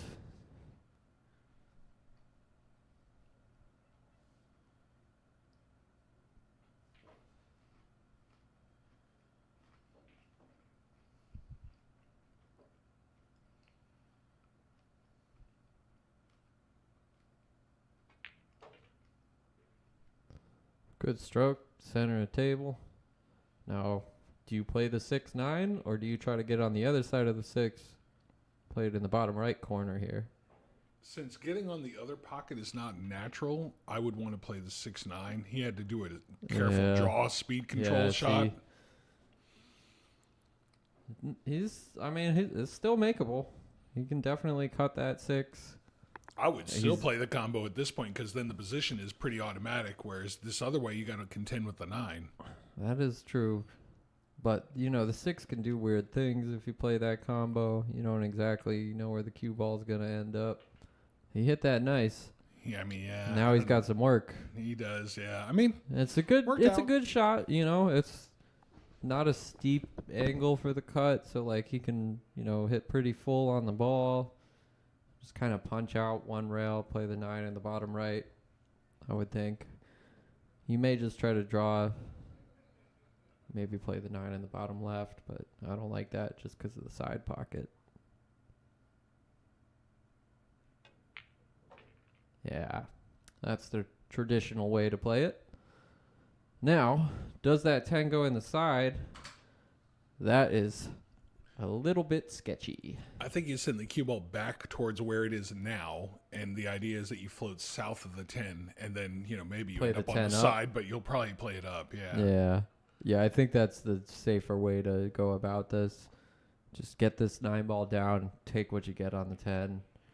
Now he's hit it a little. Ooh, he got away with it and went into the 10. Yeah.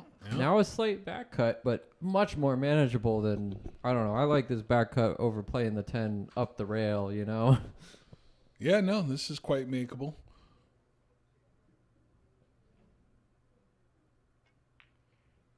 Let's go. Chris pulling one more back. Brings the deficit down to 9. We got 14-5 coming at you. And so now we're about 20 racks in. I don't know if... I'm sure Chris doesn't want to take a break. He's got a little momentum, That said, there they go. They're walking away. Maybe he is taking a break. Let's see. Stand by, folks.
just a short bathroom break there, not the official midpoint. They're stopping. They are going to keep it going, like Alex was mentioning there. Definitely, if you're Chris here, you don't want to stop this little bit of momentum that you feel like you've got going.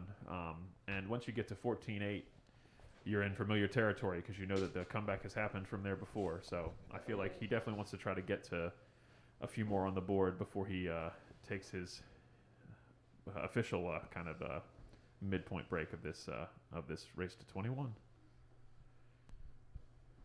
All right. And we'll see another break from Chris here. See how high he gets that cue ball to pop this time. I would hope he abandons that particular break, honestly. I think he should try the controlled break. Yeah, you definitely want to keep the cue ball on the table. Yes. All right, little bit one. less of a pop. That's the one. 9 ball deposits in the side. Hanging We got on a the shot one. on the one. This is Yeah. looking like gravy. Little bit of a work to get on the 2 from here. It doesn't quite have the right angle. It's kind of like congealed gravy, I would say. Congealed It's gravy. not- That's a good yeah. one. It's Yeah. not automatic gravy. It's just kind of like you could eat it if you had to. But hey, you made a ball and you got a shot on the 1. That's what he did. needs right now. This is just what the doctor window ordered. is a little weird between the 4 and the 6, so he might float all the way Yeah. across. Oh, okay. Just keep the cue ball. Take a longer shot on the 2. Don't try to do anything funny. Recognizing he could make this ball.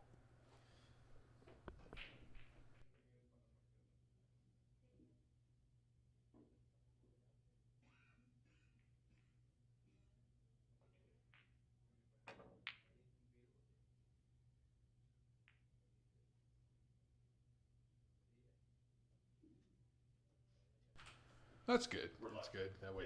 Yeah. All right. Well, meanwhile, he had to settle on that 2 just to make sure he fell in the position window. And sometimes when you're forced to settle, you're also going to miss a few.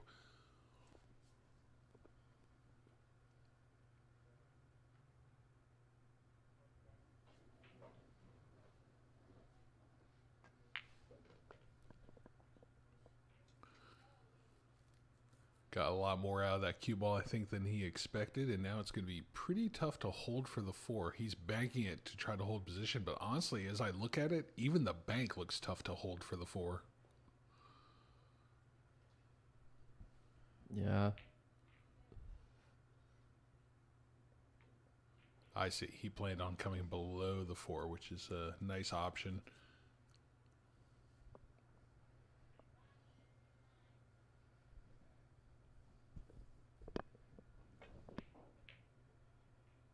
Nice solid hit, plenty of separation. Maybe he'll get a roll.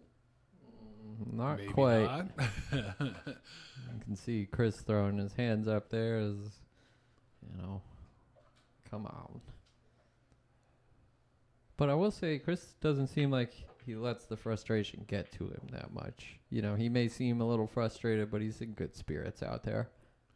Yeah, I will say this about his game. I mean, he'll might whine and complain a little bit or throw up his hands, but he's never been the guy to smack his shaft on the table and have a full meltdown. And I used to be that guy, and I tell you, it really wrecks your mood if you can actually get that angry about pool. Makes it hard to bounce back. I think he may have even tried to go rail first on that one to make something happen because he just didn't have sufficient angle. Yeah, and Chris has made a lot of big strides in this past year with his mental game specifically. He's definitely getting a lot less frustrated than he would even 6 months ago. I've definitely seen a big change in his kind of desire, you know what I'm saying, to want to improve that aspect of his game as he's working on these other things as well. And smart move there, just playing the correct shot. It's not the shot that you want to shoot, but it's the smart shot that you are supposed to shoot. And he didn't quite get the coverage there, but that's okay. You know what I mean?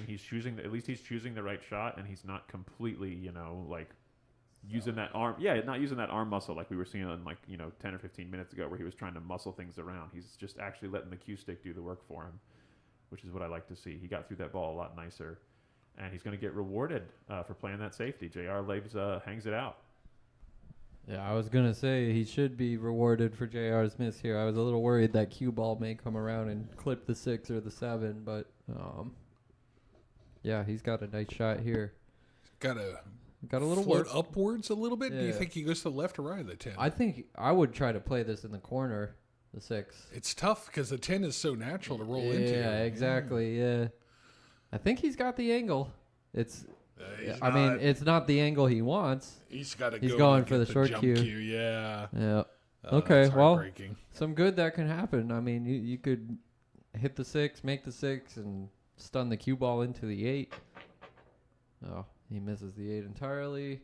6 ball tracking in a good position for him. And JR will have a very tough shot if he elects to go for it. I don't think so, though. I think he's going to pull back and try to play safe.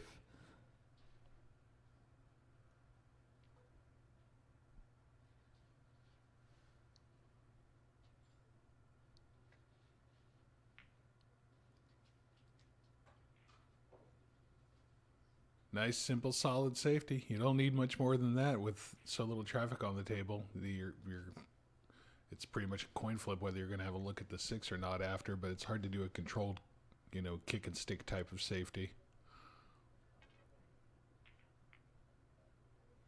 There we are.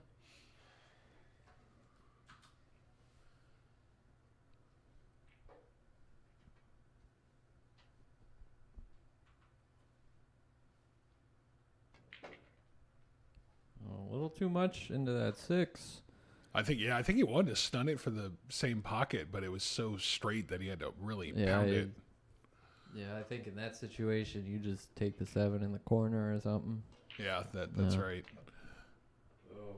Wow. Yeah, I tried to slice that 7 and didn't work out. Chris gonna get another good look to win another rack back. Yeah, this looks like 2 stop shots. You just need good mechanics. Stop shot. I mean, yeah. Basically, yeah, it's pretty close. He's queuing high, so he's going to try to get on the side. Yeah, I don't know if I like that, but There is more angle than it looks like on that 7. He didn't want to have to try to hold for the 8 and then end up in no man's land, because that happened to him some yesterday on some shots that we were talking about. So I think he was just trying to float. Either you come into the short rail there because then you're coming in and you have the 8 all the way up, or if you hit it a little firm, like Alex was saying, you have the 8 in the side. Yeah. a little fortunate roll for him here. This is a thin cut, and JR is hampered with the 10, but he finds the pocket. How's the cue ball? It'll work. Okay. It'll work. It'll work. These shots are always a little funny. He's Yep. taking his time to eyeball exactly where he wants to aim, which I really like that about his game. Yeah, he's a smart shooter. Takes his time. Knows when he needs to pull back. But he is human, just like the rest of us. And the other part of the time that Chris and I spent on Thursday was spent working on this exact shot right here. When a ball is bobbled and there's like less than 4 balls on the table, I said, I was telling him, I've played a lot of these challenge matches and I've commentated on a lot of them, and this is the situation that's going to come up a lot. So we have to figure out, how do you navigate the cue ball around the table when that ball is deep in those jaws or over on one side, or here's a tip for this. And he played the shot that I taught him, playing off the ball there and then off the point of that small pocket. Yeah. Because when it's deep over to one side, you can hit the ball a little thicker and go into the point, and the point shoots it back out off and so you kind of guarantee that you're not going to be stuck on that rail there, and it allows you to it eats top spin as well, because it's not the rail, it's more that point has a little bit extra to it, so you can hit it firmer and not worry about going too far. Yeah. Well, that was a pretty Tester. tough one. Yeah, he How's it missed, gonna end but- up? How's it gonna end up? There we go. Oh, right over the pocket. Dang. JR is supposed to make this, but it's pretty far. There we go. How's the cue ball? Yeah, he's good.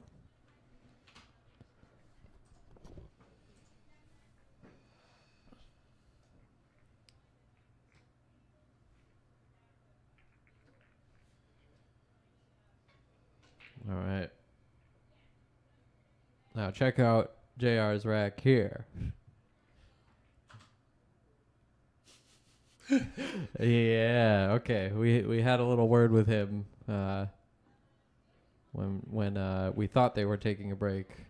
So if you'll notice, JR is switching up his rack just a little bit, just for guy out there who noticed maybe JR was putting the balls in specific spots. So yeah, random rack here at the 10 ball challenge series. Okay, power. Got a lot into it. Yeah, the power was think maybe even a he's- little too good. I think that's why his four-railer came short. Yep. Is it nice to open with this combo because you know the one should hang near this pocket and your cue ball will be kind of diagonal to it, so you shouldn't get terrible on it either way. Yeah, you just kind of have to worry about the one following in, which is tough to do when it's a cut like that. So he's got a good 3-ball, a little tricky to get on here. He's gonna shoot this shot offhand.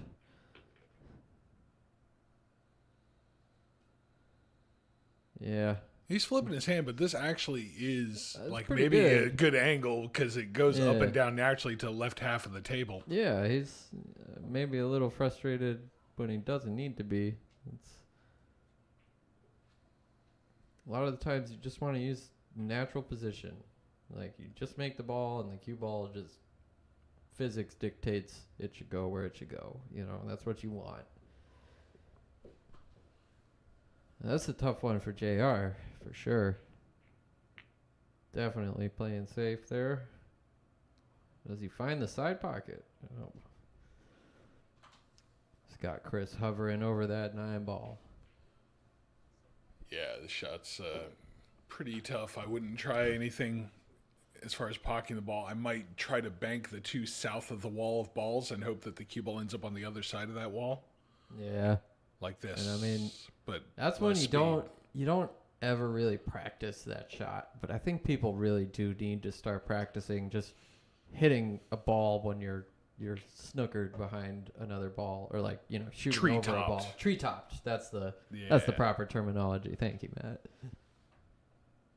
He is called the cross bank. He's been pretty good at this sort of He's gonna fire this. one pockety type of bank. Oh, he tried to smooth it. I thought he needed to kind of force that one to avoid the kiss, but he avoided the kiss. He just didn't make the potting angle.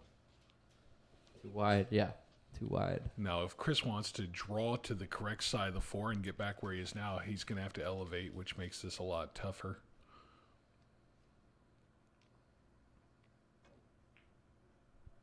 I think he trying more of a safe, or do you think he was really just going for that? I think he was He's trying shaking to his draw head it. like, I don't know what the hell happened there. Because he hit the low left and elevating caused the cue ball to swerve and hit it very thinly. If he had hit it full, he would have come backwards, but hitting it thinly, he just floated up and down. This is a weird angle to get on the 4. Yeah. I don't think he even tried. Oh, he hit that pretty sweet. Wow, look what he did. He did a very fancy shot. You know what he did there? I think he went rail first with low inside. Yeah. That's a highlight shot. Yep. That's You beautiful. can see the replay there. That's the dipsy do. Wow. Just unfortunate kissing that 8 and catching the side pocket, but hey, that's what we want to see. I'm sorry, JR, but we need to see a tighter match right now. Yeah, Chris, that one was a little maybe amped drawing up. back a little too much. He's got a back cut on the 6. On a shot like that, rather than trying to draw perfectly Oh, he's and going to set cut up it the other straight, way. he could have set up an angle. And that Okay. way he doesn't have to draw control so nicely. That's a good recovery shot right there. It was. A little unfortunate to catch the 7 like that. Kind of thought he was going to end up underneath it. But I don't know. Do you take the bank here? I don't like it. The These cut is balls. not horrible just because you do get south of the 8 somewhere and leave it far away. At least if you miss, you'll leave the other guy distance. But He's not going to like well, this one. I guess, yeah.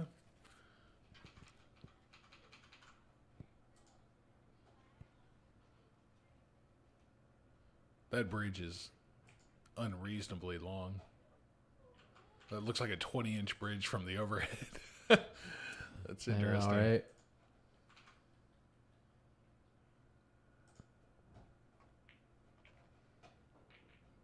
Good cut. Using a lot of spin. Try to slow down the cue ball. Use more rails so that he can play higher speed. Mm.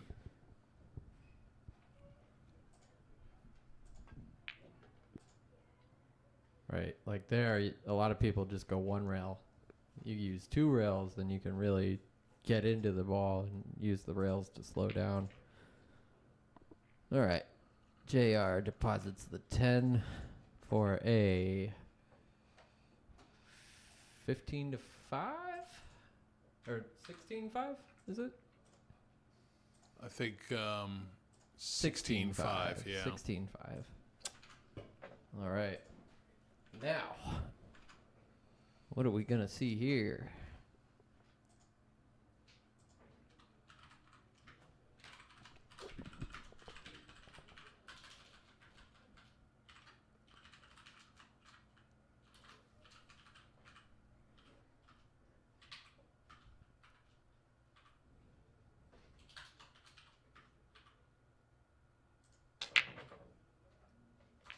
All right, 5 ball finds its way into the hole. You can see the 1. Not the greatest shot.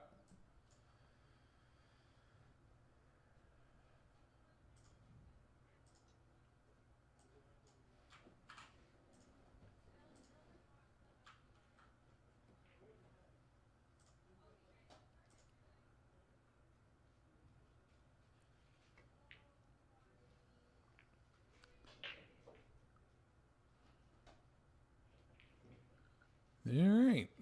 I think this is a little awkward because he's got some angles. So if he were to just hit it like a stop shot, he would slide and hook behind the 6. So he's got to either draw and bump the 6 or pop it kind of firm and try to drift past the 6. He might be able to just hold it there. We'll see how he hits it. I'm kind of a fan of trying to slow roll forward a little bit. I know nobody likes taking that gap between the 3 and 6, but yeah, got a little much into that. JR is going to have a shot here.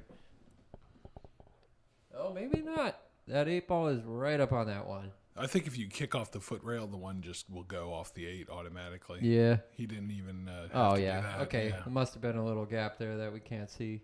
That was his position. How'd he do? Looking great.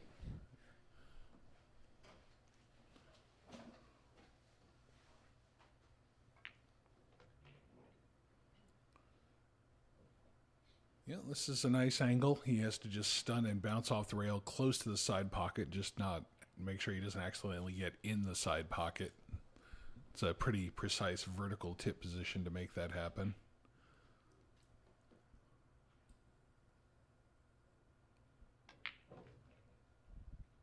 Narrowly avoiding the side pocket. Gets a good bump on the 4, though. I was a little surprised that he tried to go. Yeah. I don't even know if he wanted to go across. Oh, look at this Playing effortless offhand. Yeah, he switched very smoothly like he's used to it. Oh, yeah.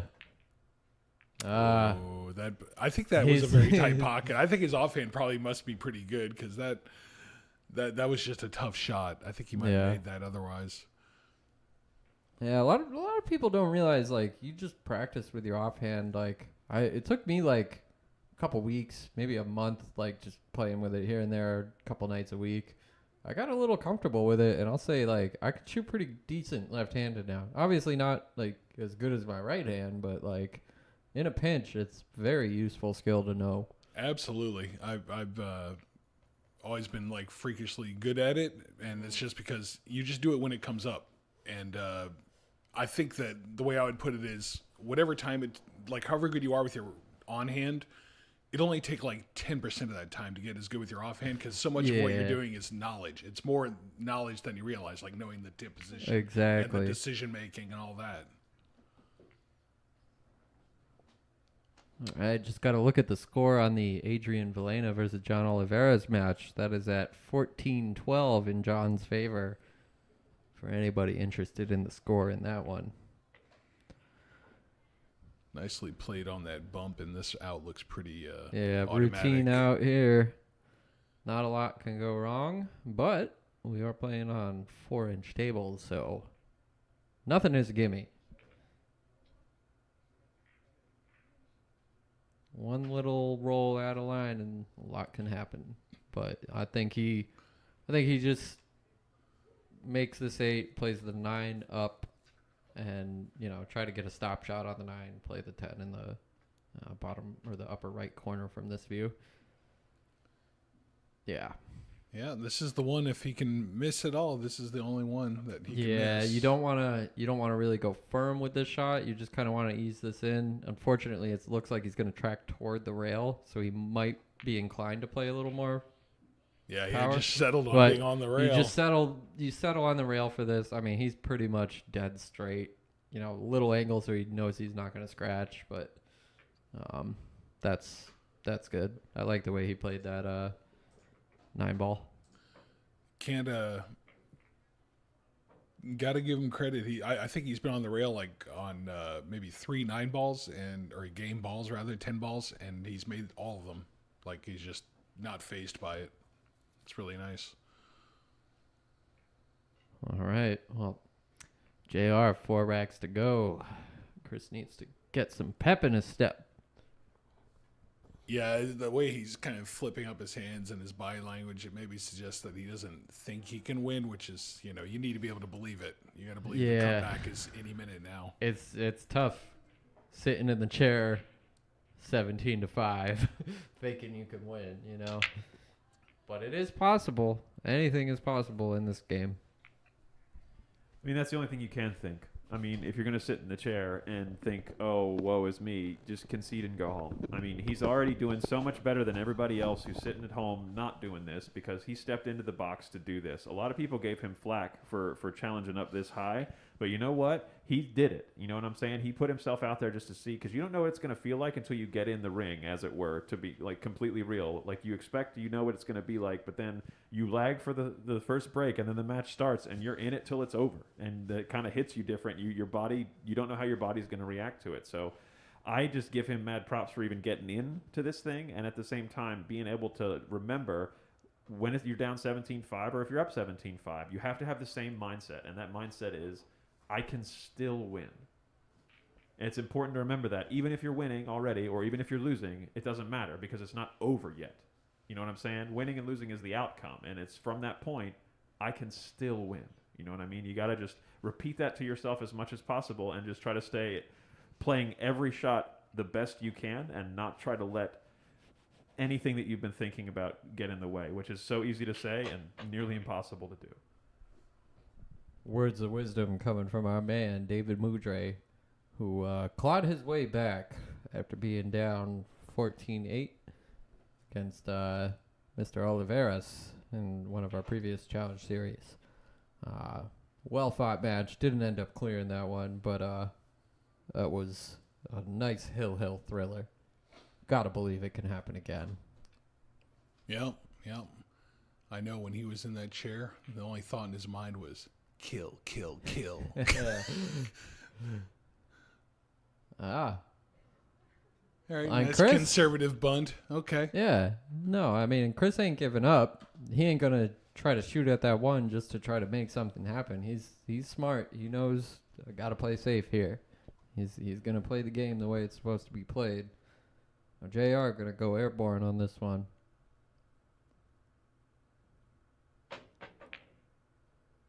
Finds the bank? No. Okay.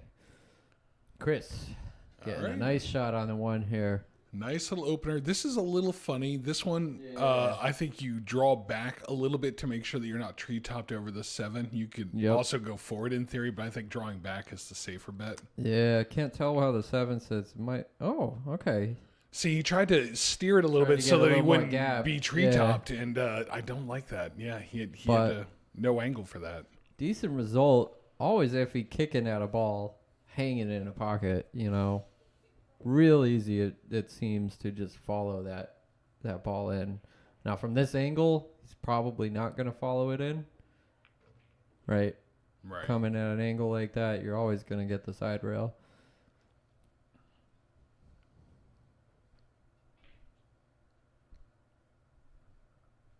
Looks like he's going to cut this one. Float up for the 3 in the same pocket. He might crash on the 10, but he's drawing, so maybe he's making sure he doesn't. Oh. He is crashing. Okay. Where's the cue? I think in that kind of shot, you just accept, okay, I'm going to hit the 10, and you just roll it with top and let the 10 take all of the energy away. Yeah. Yeah, see, when you draw, you get a lot of spin off of the 10, and cue ball comes back like that. A little hurried on that. He looks peeved, but that was not the easiest two-railer. No. And you still got to deal with this 8-ball. This is an interesting puzzle because of where the 7 is. You can, in theory, go into the 8 and break it up or play shape on it somehow, but I might be looking to see if it squeaks all the way down. Only real trouble in this rack is that 8-ball. Yeah. That's not an easy one to get on, but you can get the right angle for the 7. You can play one rail, maybe play the 8 up. See if check the overhead. I think you may have to bank it, but no, never mind. Nope. He solved it right now. Solved it right now. Really This nice, man, too. Perfect really shape. good at recognizing the problems early and dealing with them. Yep, he's on autopilot now. And he executed that 5 really nicely, too. Yeah. That nice route where you have no scratch and you get perfect. Little bit weird to play it as a 3-rail bank shot, you know, bobbling it in the pocket like that, but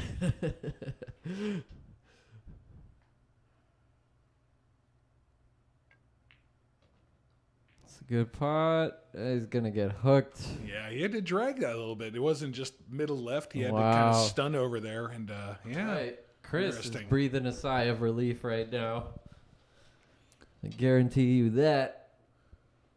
If your opponent's going to get demoralized and lose 10 in a row, it might be from something like this. Get yourself hooked on something that was supposed to be a nice run out that you executed perfectly up to that point. Good attempt at the kick. Left it Make tough. contact. All right. You just slide this into the side and one rail, play the 10 in the opposite side, I would imagine. Could go down to the corner, but it looks like the side pocket's pretty big if you try that, so I wouldn't recommend it.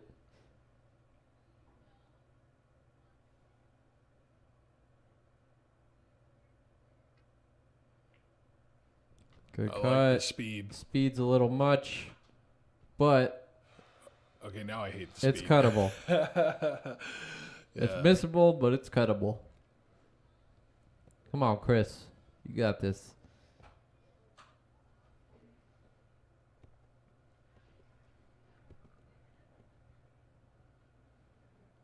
Don't worry about that side. Just play it with, like, maybe a tip of outside, half a tip of outside, something. Just float back. Oh. That's hurtful, man. No worse feeling than that. Hit that ball 94% good.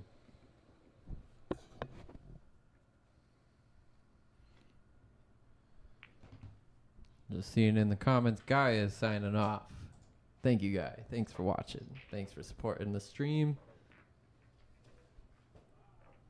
And yeah, someday we'll do a one pocket challenge series. Maybe not very soon. I gotta practice a little bit more to get you, Guy.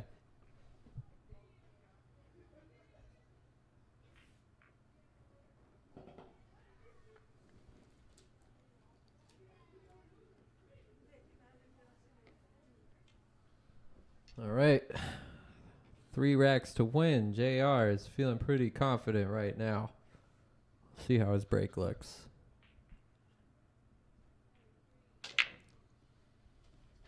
Got that All right. second row ball again.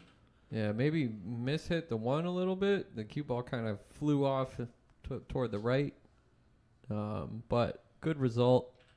1 ball's in the middle of the table. He's got a shot on it. 3 ball hanging out. I like this. He can smooth this in. Should have a look at the 3.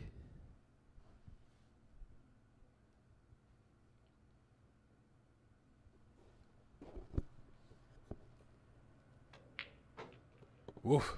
Hit that Well, nice. he didn't smooth it in, but he made it. Speared it. He's got a zigzag route, which those are traditionally a little delicate with all that traffic there. We'll see how he hits it. Not so difficult for Filipinos, my friend. It's in their blood.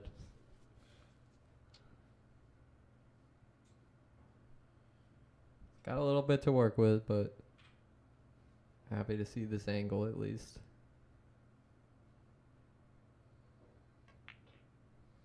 Beautiful. Perfect. Hit that like a pro.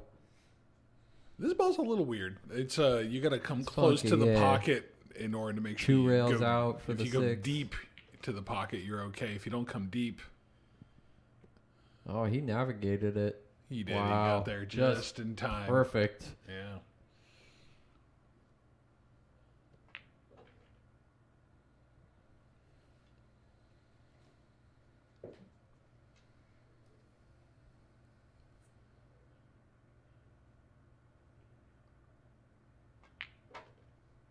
Good stroke on the 8. Where's the cue ball?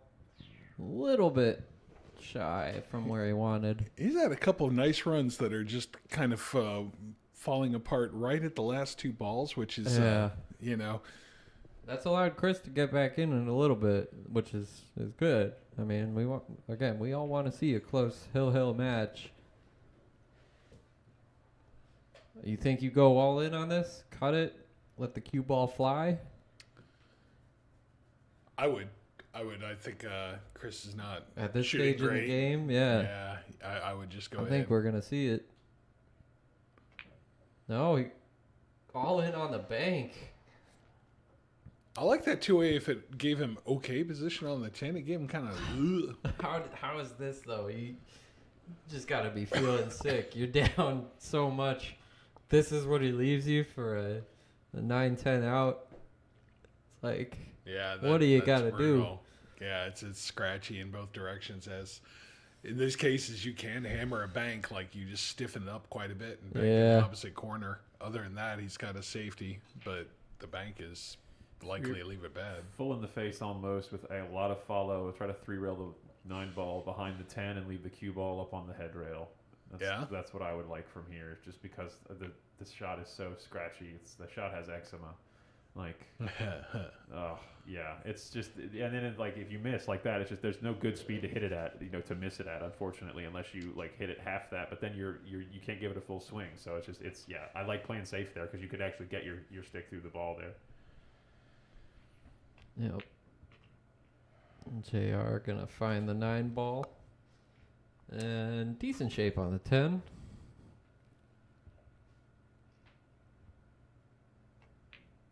There Yep. it is.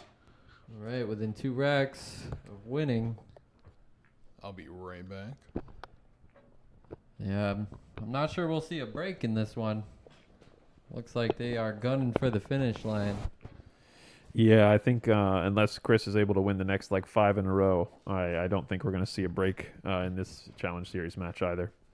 And shout out to Jason Harris. That's the life of a 500, he says. What's your Fargo, Jason?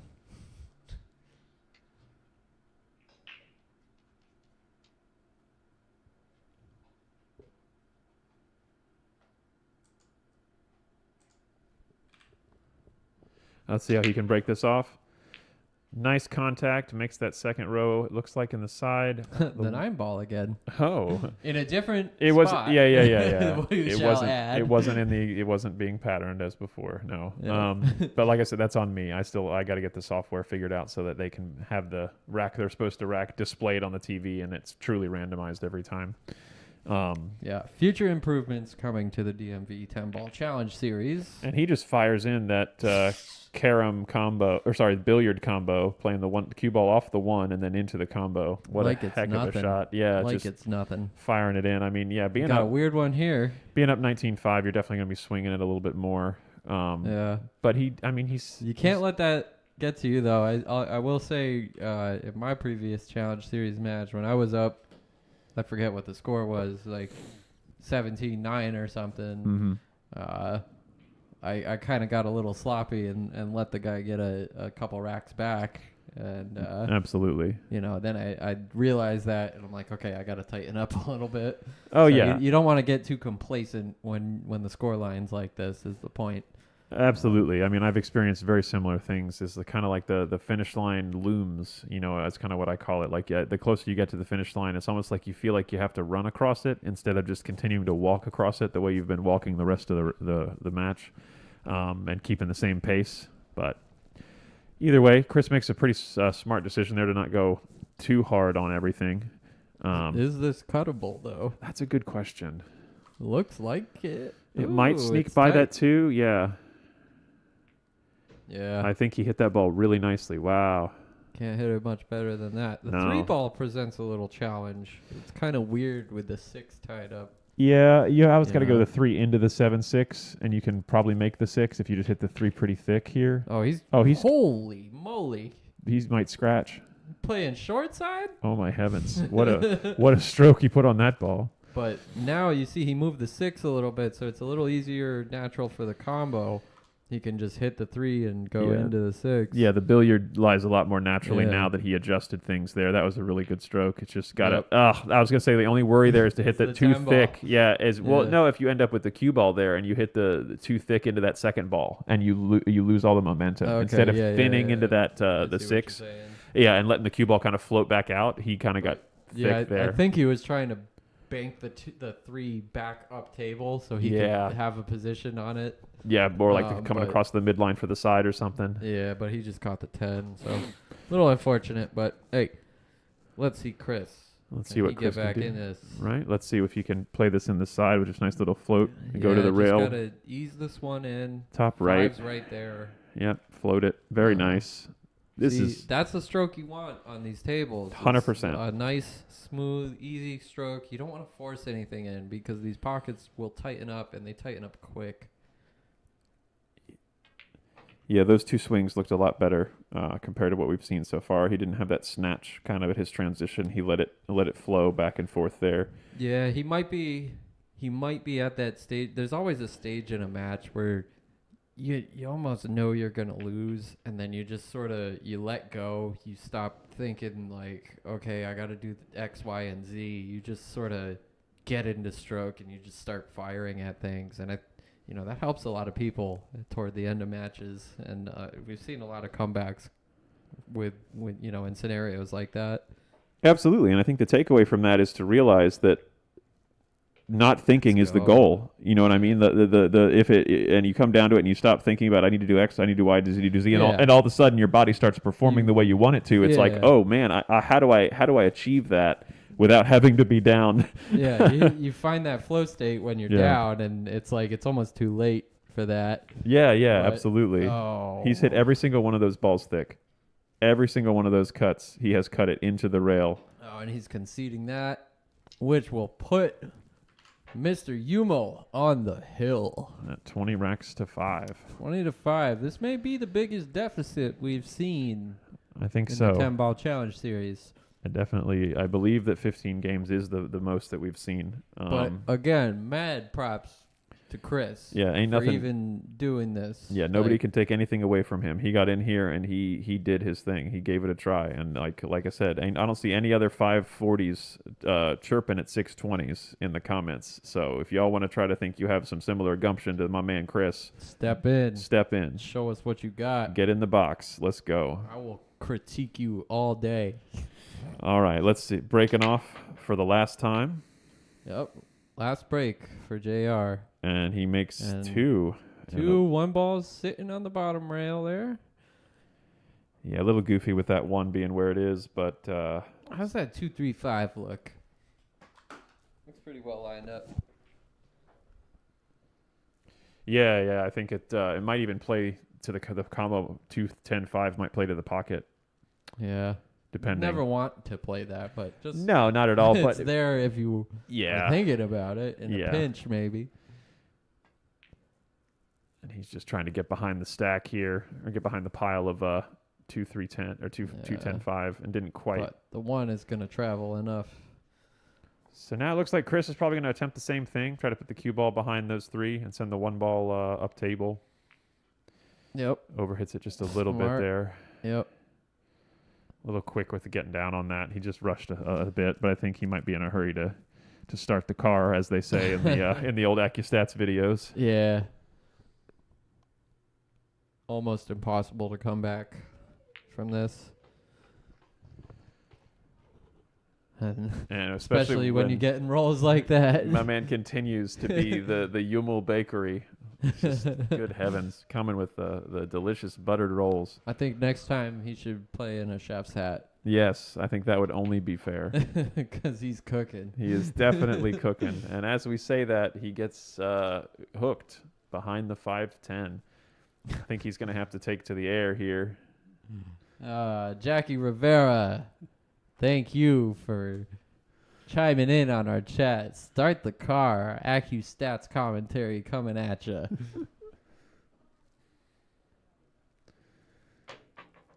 And he clips the edge. It.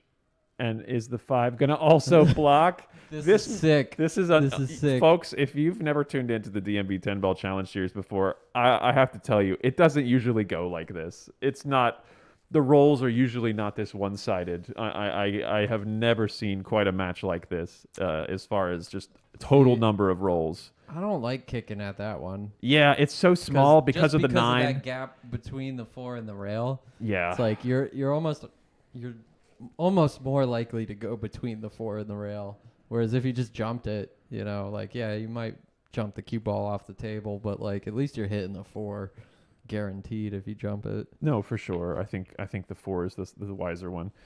And I'm not sure that that might be the last shot Chris takes in this match. We'll see if JR can close it out from here. It's looking pretty doable for him. We have seen some upset racks when it looks like this. Oh, for sure. Absolutely. Stay tuned, people. It ain't over yet. No, it ain't over till the last ball falls. Yep, just like that. He tried to go a little bit too much there. I mean, I think I like stunning that ball over instead of trying to go forward just because of that 10 ball. No, he's working. He's working to get back for that 9. It's a doable cut. You cut that 8 in the side. Or you could even give me an overhead view. Can he bank that? Yes, but it is bankable, but it's 10, tight. But the 10 also complicates the 3 rail. Yeah, it makes it not fun. We'll see what he does. Yeah, he went for the bank. It just likes to go. Is he going to get another roll? I was going to say. No way. Is that cue ball going to knock the 8 in the side? Or Chris is once again coming to the table with a smile on his face. Big and folks, smile. Yeah, that's all you can do. You really just... You got to keep it positive, especially when things are going this way, because it's not forever. And that's the thing you got to remember. It's never going to be this way every time. Right here, I kind of like banking the 8 and just drawing the cue ball behind the 9. He opted for a little bit of top, try to touch find safety. That 9. Oh my gosh! And he just caught it. He's got it. Yeah. I don't think that that JR has the potting going angle. Short cue. Yeah, he's gonna hop over it and try to just. Let's see, taking a real good look at that from in line. Hop it right in there. Looks like maybe he's debating swerving it. Right. It's very possible. No, I think this one you got to just play a jump stop shot ideally. Yeah, just get over the edge and pot that ball. I mean, the 9 plays big to the side from a large majority of that top left corner or the bottom left corner of the table over there where the 8 is. So,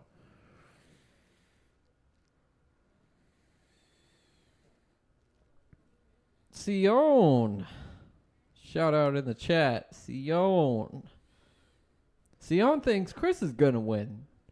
I'll take that bet, buddy. I was gonna say, man, that's what are the odds? We got to definitely get some interesting bookmaking. I think you're right. He says he bets on this rack. Oh, he is gonna switch. He's swerving this ball. You were right. He switched back and he decided to try to swerve it. Yeah, I don't like that. Just because the cue ball's got so much spin. If you swerve it and it catches that bottom rail, but it's all the way over on the side rail. No, absolutely. But it doesn't matter when your name's Jay R Yumul and you hit the shot and you leave your opponent on the short rail with the 8 ball in a literal just awful spot. It's so easy to hit this ball thick. Because you want to avoid the scratch, so it's just so easy to just hit this ball into the side rail. I mean, is the scratch on? I don't. Even if it's not, it's just your brain. Yeah, your brain is like your brain sees that pocket, and it's so easy to over. So just it's gonna serve up a dish here. It's a long ball, but thin. Definitely makeable. I think he can. I think he has enough of an angle he can stun out to the rail and back. But then the 9 is he's gonna have to back cut the 9 if that's the case. Oh, he went forward. Just plays it with a super swing. Where's that side pocket? Oh, nope. Just the point. Just the point. Just hanging out there, spending time with the point. All right, is he gonna go around 3 rails for this? I don't think. Or no, he just tried to stun it with spin. That was a bad decision, in my opinion. Yeah, I think, I don't. You're fighting too much of the natural path of the cue ball with that shot. I agree. Yeah. You don't want to try to fight it that hard. But he's just gonna go for the bank here. I'm trying to shift parallel over. I think that aims wide, slightly on a Rastan, unless he shortens it with speed here. And he did shorten it with speed.